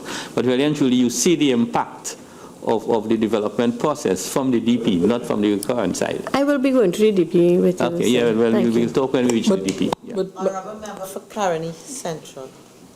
Yeah, I wonder if I could ask you to permit me to ask the Minister for Rural Development some general questions based on what he articulated in his overarching presentation, but they relate directly to item 005. It relates to the local government.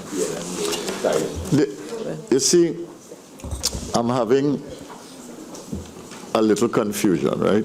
And It is genuine. It's not, I am not trying to make any political point here.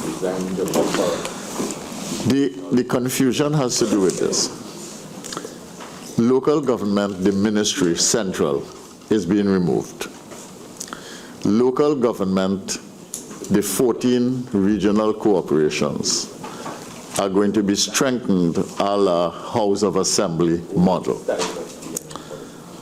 The budgetary allocations are both here and in development, because when we get to development, I can show you that no council in Couva Tabakit, for instance, gets more than $230,000 or $240,000 to basically do various types of important works. But the point I'm making, so rural development, the ministry is now going to be having the overarching responsibility for local government. Now, local government is not only rural. You have rural local governments, and you have City of San Fernando, City of Port of Spain, etc. And I'm getting to the question. I mean, if you would just indulge me. And in this strengthening of local government, you also have the element of parliamentary representation, which is a fact of life in our parliamentary system. And my own sense, given the allocations here, I take your point that you are going to revise this in your March revisions when you come back to the budget. But if the power and the autonomy and the money is going to be given to local government agencies under the new framework that you are establishing, what is the Ministry of Rural Development going to do? What is the relationship between rural development and local government, given now the abolition of local government, the central authority? I invite you to listen to my presentation on Tuesday in the Senate. It will be clarified in some great detail. Yeah. But for Faisabad. Would also like to have the opportunity to examine the allocations as per the regional corporations. But I just wanted to draw to the minister's attention that local health authority allocations would come under this, and I have noticed that there would have been a significant cut when we look at the line items. So, Minister, just to draw that to your attention in terms of the environmental health and control of mosquitoes and issues like that, if we can take that into account. So that's just a general comment? Just a comment. Yes. I know following on the last item. Can we go on to subhead 09 Development Program, Consolidated Fund, item 003, Economic Infrastructure. We're at page 135. Madam Chair, well, page 135, but I note again that there's a reduction in the development program, again for this ministry, and I requested once more to the Honourable Minister, you speak about making sure we are not under-resourced. You have added a limb to local government, and yet the DP has also been slashed. There's an overall reduction in revenue and an overall reduction in expenditure. You have a $63 billion budget, huh? Yeah, but you know, 5 billion of that is to clear the Just saying, it's not in sync with your words. Yeah, not 5 million, not but 12 million is a sizable amount compared to 15. You know, it is not a significant decrease. We have to cut our cloth to suit the circumstances now, and I think this $12 million will be well spent. Most about over-resourcing and under-resourcing. Item 005, multi-sectoral and other services. Honourable Member for Shogunas West. Madam Chair, thank you. I see that under item 21021, Local Government Reform Program, there's an allocation. There is no allocation. And whilst the Minister speaks of a reform process that without an allocation it becomes an illusion. Really, this is historical budgeting. This item has been occurring on the draft estimates for years. I mean, this was since in Hazel Manning, Mrs. Manning time, and then under Dr. Rambachan and Sham and things. So it's just it picked up with the whole system, but this is of the old template. And our new reform process will largely be in this first 6 months, will be largely consultation. And again, as I said, we'll put funding for it in March as and when required. Honorable Member for Miaro. Thank you very much, Madam Chairman. The Minister of Rural Development, welcome to the House, sir. I know you are my Arrow man, so I think our constituency will be well taken care of over the next fiscal year. I have 2 questions, Madam Chairman. On line items 029 and line item 030. With 029, can the Minister provide, for the benefit of the viewing audience, a brief description of the strategy behind the 211 implementation that I see here? And on item 030, I had done some work with the Carilet project at the Miaro Regional Corporation concerning the BIA assessment and so on, which I thought was very good, that goes towards town center development and so on. I was very excited about that program. But I'm just looking at the allocation being a bit on the low end, and if we're going to push rural development, our town centers has to be a great focus. Could you give us a bit of idea of where you plan to head in terms of your ministry and pushing that Cari-led model forward? Thank you. Aid out of the Canadian government, the Canadian local reform. So that basically, we don't budget for the aid that comes out of it. So it's the vast majority of the funding from that program comes from the Canadian government. Okay. So this, I think this is just largely some amount of facilities that we provide for them in Trinidad. But I met with Cari-led last week, and that program is going well. Their flagship project has been the Miaro project, which has worked quite well. With regards to the 211 ICT platform, that is a program that we are currently reviewing, because it was a platform where all the complaints and concerns of the national community will come into one center and then redistributed to the various regional corporations. But seeing that TT Connect is now under the Ministry of Rural Development, I plan to merge those two facilities into one, I don't want to say mega facilities, but into one consolidated facility where we'll provide that service. Honorable Member for Superior.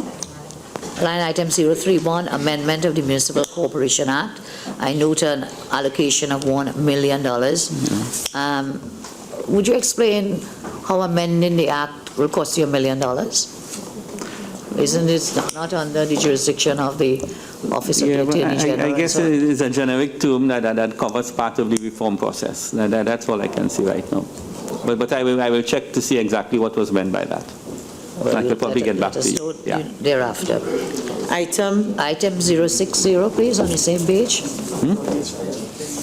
Public buildings, refurbishment of administrative building for local government head office. I note in the explanation, in the column on the explanation, that it said this project has been transferred to the Ministry of Housing and Urban Development.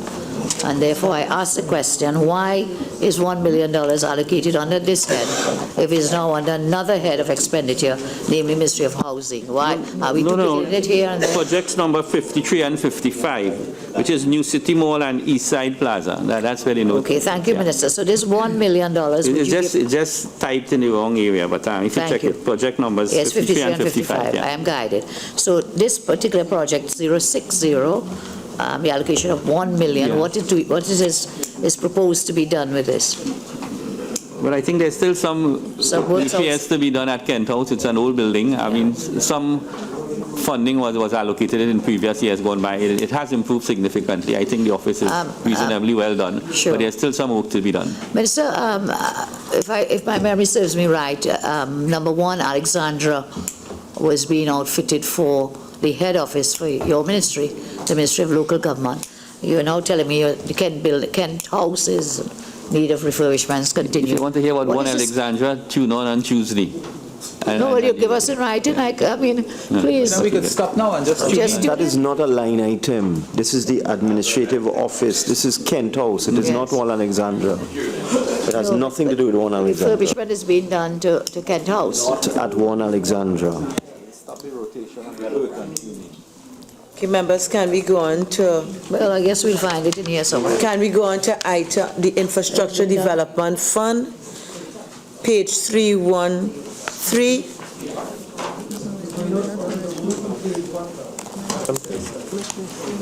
You're moving to page 136. Oh, we still have questions under item 005? Yeah. Yes? All right. Well, we have... Honorable Member for Tabakita. No, well, I'm looking at page 137. Yeah, that's what. 09. And under 09, I had called item 005. We had done item 003, and then I went on to item 005, which is the multi-sectoral and other services. But the last item we dealt with, there was refurbishment of administrative building for a local government head So office. are there any other questions or concerns to be raised on item 005, multi-sectoral and other services? All right, and that goes over to page 137, right? I think so. Okay. I believe so, yes. Okay, thank you. Well, with your permission, I'd like to find out under the Local Government Services, Port of Spain City Corporation, the item number 038, there was $1 million allocated for latrine eradication program in 2015. And I know that the mayor of former mayor of Port of Spain, Mr. Leasing, was very current with getting this program on the road. But I noticed nothing has been allocated in 2016.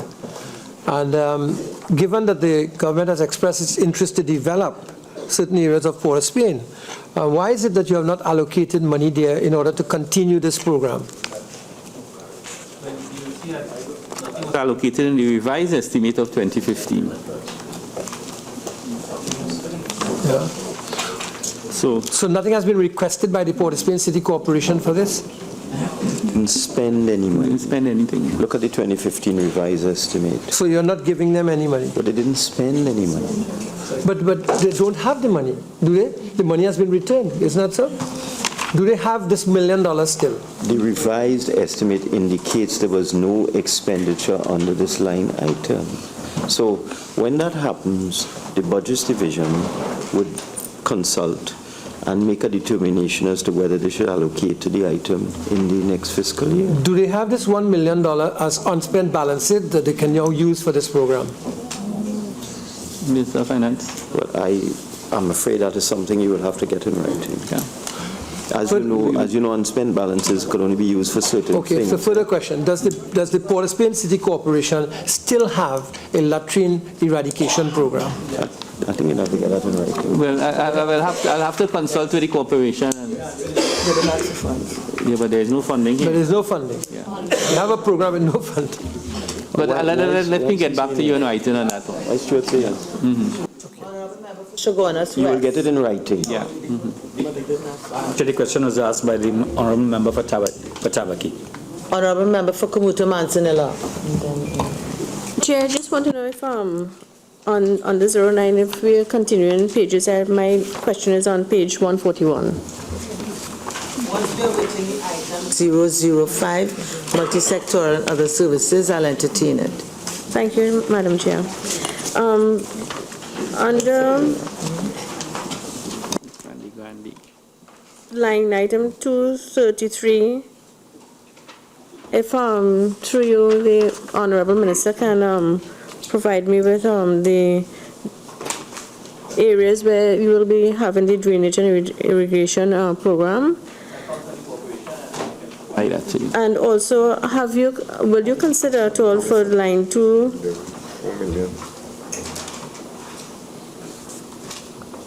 Also, I need to get the information for the development of the recreational facilities. If Carmichael and Norris Rampasad is a part of... I will be able to provide that at a later date in writing. Honourable Member Miaro. Thank you very much, Madam Chairman. I am on page 142 under the item 005, section U, item line 369, establishment of spatial development plan for the Miaro-Yokla Regional Corporation. Honourable Minister, I am aware that a spatial development plan was done about a year and a half ago. I am hoping that you would have seen that plan. I'm hoping that you would have seen that plan. And I noticed there is no allocation for it.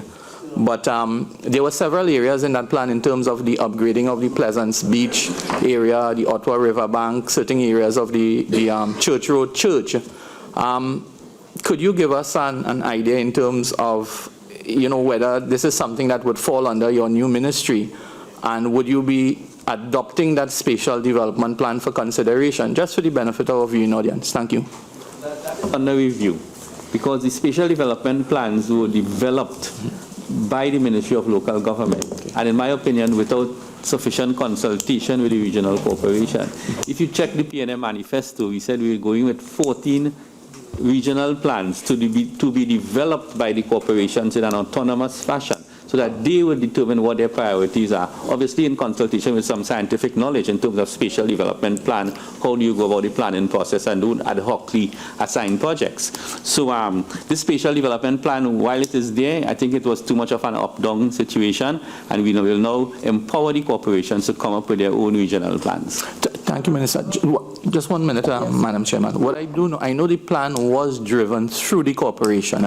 It was done by the corporation. I was part of that process in terms of the consulting. So I look forward to but we're not seeing reinventing the wheel. I mean, so a lot of it could form the basis for the new plan. I appreciate that, Minister. Thank you. Honourable Member for Superior. Thank you, Madam Chair. Looking at page 138, item 136 under the Point 14 Borough Corporation. And I note there was an allocation for a municipal police substation in 2015, none now in 2016. And is it that this substation is complete? And Madam Chair, I go further as we speak of municipal police for local government bodies. I was of the mistaken view that the local constabularies spoken of was under national security. I then got the impression it was under TTPS. And then I was advised by the Honourable Chair that the local constabularies, based on, would come under local government. Can you tell me where in this is there any allocation for these local constabularies? So that we plan to put 100 municipal police per corporation. Sure. We are in the process of discussion because obviously I have to consult closely with the Minister of National Security in that regard. Because as we speak, the municipal police report to the CEO. And probably there's some inconsistencies in that because they should have a rank in the police service, and there is a thinking that the municipal police are supposed to report to the Commissioner of Police. So we're still in the formative stages of that, and we plan to get that program well underway during this fiscal year. So the with the strengthened force. Sure. So municipal police and what was spoken about as local constabularies, am I to understand they're one and the same? Yes, to be expanded. Yeah. But there is no allocation in these budgetary documents for that expansion. Yeah, but that will come in March. Well, there's none at the moment. And what happened to the substation, please? Item 136.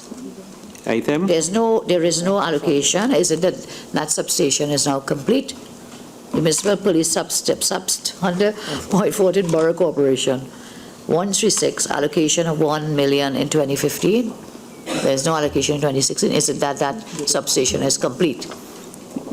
My information here is that they didn't ask for any money.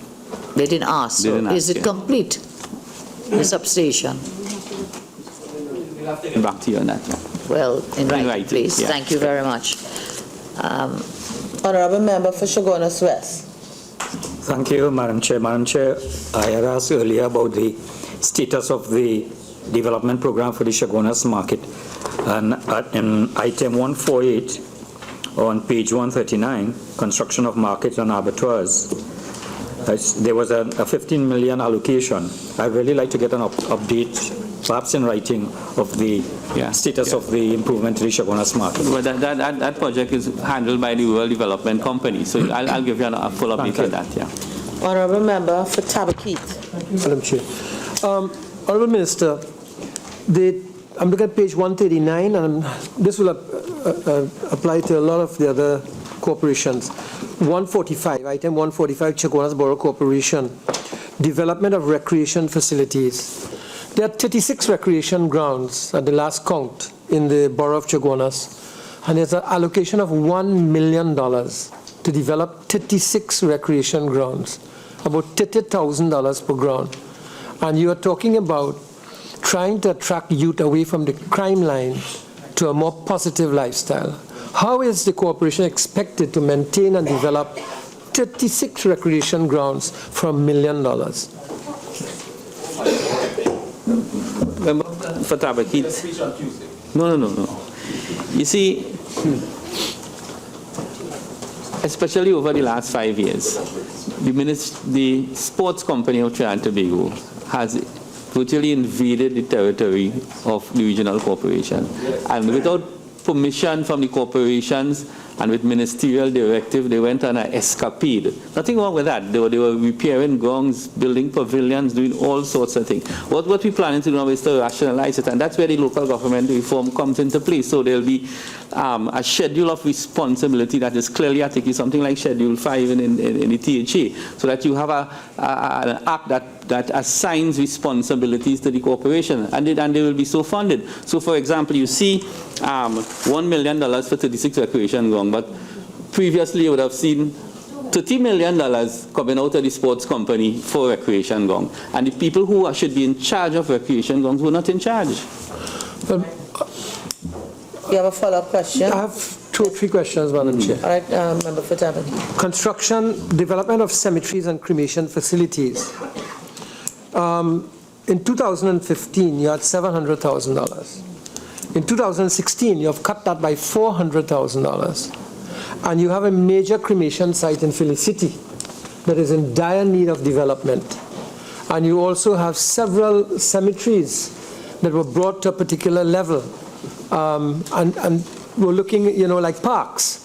How do you expect the corporation to continue to maintain that standard, and especially respect for our ancestors, with a $300,000?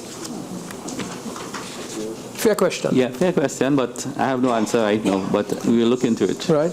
Construction of market and abattoirs, $15 million allocated in 2015. As I understand it, the Rural Development Company had tendered the abattoir in Chaguanas. Is there some update on the building of the abattoir in Chaguanas? Yeah, I will get an update for you, because I was briefed cursory with the tenders are almost complete on the Chaguanas abattoir. The Rural Development Company has funds for that, and is a project that will be undertaken. So they have funds for it? Yeah. And is that, it will be a similar answer for the development of the market in Chaguanas? Yeah. So they have funds for that also? They have funds for that. Okay. Honourable Member for Kamuta Manzanilla. Thank you, Madam Chair. I have 4 questions, Madam Chair, through you to Minister. Page 141, line item 236. Honourable Minister, I would just like to make a request on behalf of my constituents. The Muslim community has requested a site for their burial, and if you would consider that in your development of cemeteries. The second thing is on line 240, if you can identify, Honourable Minister, the local roads and bridges program, what you have identified in the constituency of Kamuta Manzanilla. And just a question on line 385. I know you had indicated to opposition leader that the municipal police still have to have discussions with the Honourable Minister of National Security. But I noticed that you have the municipal police equipment as a line item with funding under you. So I just wanted to know if there's going to be a realignment in those discussions. And finally, on line 389, Tourism Development Program, I just want to make a request again on behalf of my constituents. There is the fishing pond boardwalk that is in serious disrepair, and they have asked that you consider that as a tourism product to be developed. Thank you. Yeah, Member Fukumoto, while as the Minister of Local Government and Rural Development, I present the budget, the actual projects has its genesis from the corporation. So it's better you liaise with your various councillors in the area to get these on the radar, so to speak. Because I cannot tell a corporation, go and build a cemetery in Sandy Grande. Madam Chair, Member for Kutu, if I may just thank the Minister for his advice, but I'm guided by my constituents. This is why I represent them inside of the Parliament, and therefore I must make my representation through here. Yeah, Thank you. will do, yeah. Sorry, thank you, Madam Chair. My question was answered already. Honourable Member for Couva South. Thank you, Madam Chair. Just to reinforce something that was already indicated to the Minister with respect to the Couva Tavakit Talparo Regional Corporation, I see an allocation of $1 million for recreational facilities, and there's approximately 163 grounds within the jurisdiction of the Couva Tavakit Talparo Regional Corporation, and also the Waterloo cremation site, 300,000 as it relates to that particular maintenance of that cremation site. Yeah. And so 300,000 for maintenance of that cremation site and cemeteries throughout the Couva Tavakit Talparo Regional Corporation, which has a landmass of approximately bigger than Barbados. Mr. Minister, you would appreciate the inadequate allocation of resources there. Honourable Member for Chaguanas East. Thank you, Madam Chair. I noted the Minister's desire to have approximately 100 municipal police, that strength. But for the Chaguanas Borough Corporation, line item 156, under municipal police equipment, I noticed that there is no allocation for 2016. Is there a reason for it? Still in the formative process of putting that policy in place. So I could expect a revised estimate in March, because I'm still consulting with the Minister of National Security as to what type of administrative structure and what type of command chain, to use our military term, that will be established there. So we look forward to March for yes. adjustment. Honourable Member for Tabakit. Chair. On the municipal police station, page 139, Chaguanas Borough Corporation, and this will apply, I suppose, to all the corporations. The main question I'm about to ask. The only police station, municipal police station ever built in the last about 11 years was built in Chaguanas while I was the mayor of Chaguanas, the only municipal police station. It's a complete police station. Honourable Minister, you are saying that you're going to have 100 municipal officers per area. You have to house these 100 officers in every area. But you're going ahead with your plans next year, but you have made no provision in your budget for accommodation for your 100 municipal officers at all. 100 officers. And you only have one police station that was built, as I said, and that was during my time as mayor. Probably the Ministry of Local Government is unique in the sense that this budget estimate was casted in the old mold. A new mold is going to be created within 6 to 9 months. And very likely, we will reassign allocations to these issues, because remember, all the policy position that we have articulated in local government came through the electoral process. We have now won the election, we have adopted the manifesto as policy. So we didn't have sufficient time to put our footprint, as it were, yes, on the draft estimates. So stay tuned. Yeah. So my one follow-up question. Yesterday we were told on police that there are 911 officers short, or just under 1,000 officers short in the police service. And it takes quite a time to train officers. Do you have a plan in place as to how you're going to attract 1,400 officers into the police service now. Chaguanas, by the way, only has 4 officers right now at the borough, 1,400 officers.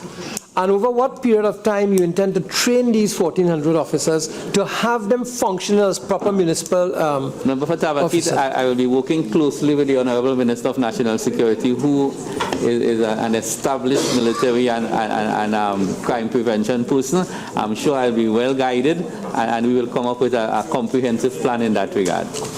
Thank you. Honorable Member for Chaguanas West. Thank you, Madam Chair. Madam Chair, item 151, procurement of major vehicles and equipment. I think that if you go through all the allocations to the various corporations, you can see that they get a set figure of 500,000. From my experience, I think that as you seek to move from this transition from local government into this new realm you speak about, that you ought to contemplate having some kind of central equipment that will allow for vacuum masters to be utilized by all the regional corporations, because the demand is higher than contemplated.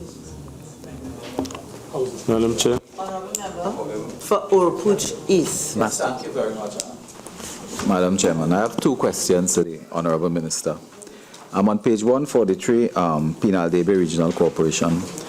It is very evident here that this budget has been slashed violently. Drainage and irrigation program has been slashed by 42%. Local roads and bridges program slashed by 50%. $4 million for all the local roads and bridges in a very, very large regional corporation. So I'm asking you, do you consider this adequate to meet the needs of the people in the Penal Debe Regional Corporation? And secondly, hearing you excited with the new Rural Development and Local Government Ministry and this portfolio, and of course myself taken aback by your Gorbachev initiative of change, I want to ask you what really is new in this ministry apart from the rhetoric of newness?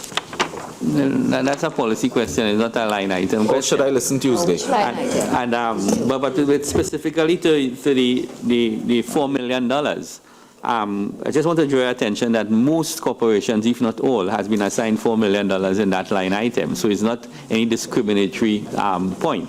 Obviously, it's under-resourced as we speak, but so is the national budget under-resourced.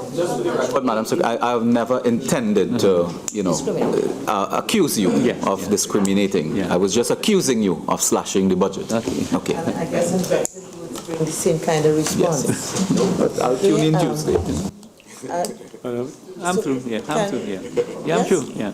Can we get to Honorable Member for Chaguanas East? Thank you, Madam Chair. Honorable Minister, in the Chaguanas Borough Corporation, line item 408 seems to be new, a new project indicated. I know it's almost time for lunch, but if we could just settle down a bit so that we can proceed.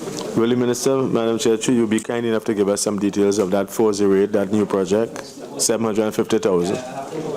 Okay. I'm not seized of it as we speak. Okay, so can we go on? Tourism. Yeah.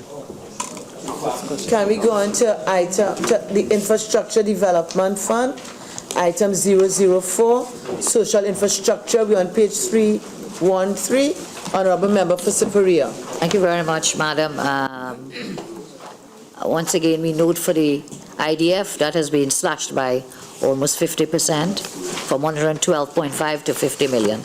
I want to speak of line item 003 on page 313, development of rural communities, an allocation of 25 million. If the Minister would kindly provide details of which rural communities to be developed under this. What are the projects? Yeah. And what are the projects on the development of rural communities? Maybe this may be something new that you can do under rural development. Of course, this is a line item that was there anyhow under local government.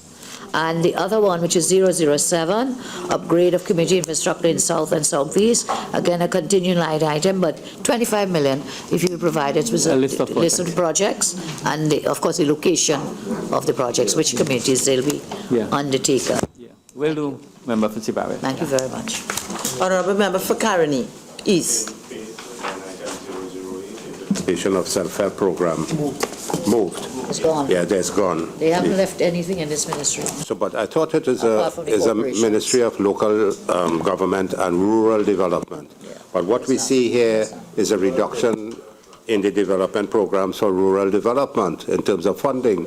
So even though you try to merge both, I thought it would be strengthening it rather than, The thinking on self-help is social, because you're looking at the underprivileged, they need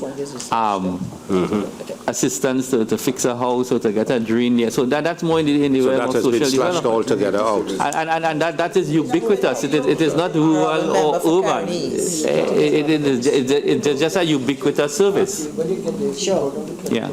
Oh, but I understand that when we go there, we see when we go there, we talk about it. All right. Honorable Member for Caroni Central. Yeah. In the development budget here, on page 313, what we have is a total allocation of $50 billion for rural development. The minister indicated that this will be revised in the March revision of the budget, that the numbers will be revised in the March. Can I ask, since the local government entities are being underfunded by his own admission, and this $50 million for the Central Rural Development Ministry seems to me an underfunding also, would the increases come at both central and local government level, or is there a strategy involved in that? And it relates to the earlier question I asked of what would rural development do in relation to the local government entities? Well, it's premature to say, but I think it will probably come at the central level in the first instance, because until the local government reform is complete in its entirety, it may not be appropriate to pump additional funds when you don't have the administrative infrastructure in place. So real allocation to the local government entities will only come post-legislation? I didn't say that. No, I'm just asking, I'm not trying to be smart. No. Because, as I said, it's cast in the old mold. There is funding there to continue most of the work that they have been doing over the years, and as the reform process kicks in, we expect significantly increased funding, very likely in the 2016-2017 budget. Honorable Member for Tabaki. Yeah. Honorable Minister, you had said earlier in a response to the member for Superior that when we came under the development fund, you will have some response to the Penal Debe Regional Corporation administrative building. But I don't see anything in here to suggest that there's any activity that is planned for the Penal Debe Regional Corporation admin building, although it's with the rule. The Penal Debe Regional Building falls under PSAEL. Yes. PSAEL has awarded a contract for its construction. Right. And initially, some of that funding will come from the $25 million that you see there. So if I may confirm, from this $25 million here, some funding will be given for the startup of the Penal Debe Regional Corporation building. Very likely. There's a difference between very likely and it's going to happen. No, well, that Minister, member for Tabakid, that sod was turned the Sunday before the election. Okay? But the contract, hold on. No. The sod could have been turned, but the contract was awarded. The contract was not awarded as yet. Okay? And I'm just checking the timelines with regards to that. I'm checking the integrity of the process before we move further. Honorable Member for Caroni East. Yeah, close. Honorable Minister, item 009 to 013, which relate to a number of things like pavilions and play parks and sporting infrastructure and sporting equipment. No funding is for that. Is that being transferred somewhere else, or is it going to be done by Ministry of Sports? 09 to 013. 009.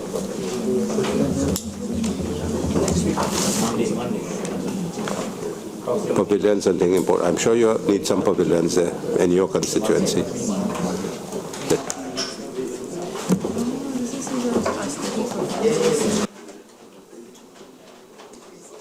I will give you a written response on this. Yeah. Yeah, sorry. You think it might be transferred to sports? I'm not sure. I'll investigate this and give you a written response. Yeah, all right. Thanks. Yes, Because I just wanted to make a general statement. but I was going to put the question with respect to the Ministry of... Before you put that question, just a general statement to respond to some questions asked earlier. Go ahead, Honorable Minister. The Honourable Member for Tabakit had asked what system would be used to try and reduce waste and so on. Now, we had been working for many, many years in a committee to establish a new procurement system, and progress was made. And I fully expect that in 2016, we will fully implement the new procurement system, and I'm certain that we will be able to cut out wasteful expenditure with the new procurement system, because there's going to be a focus on value for money with the new system.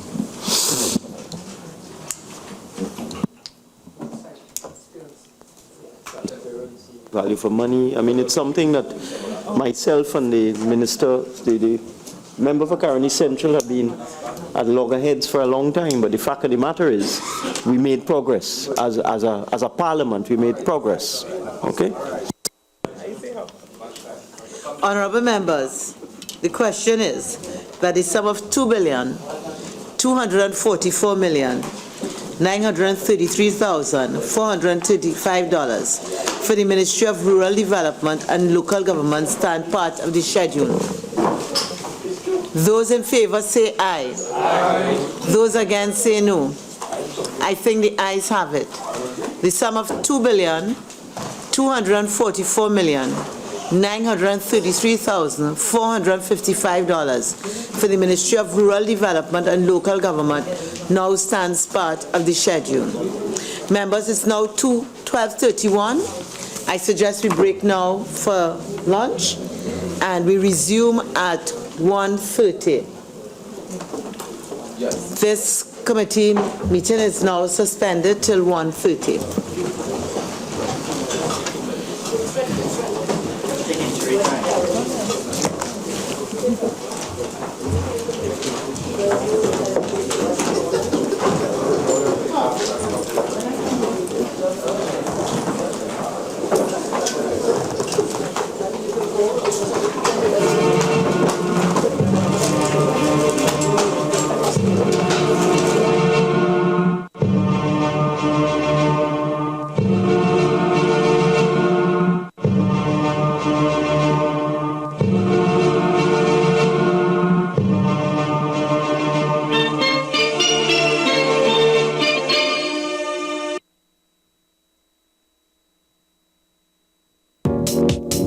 Follow the Parliament of Trinidad and Tobago on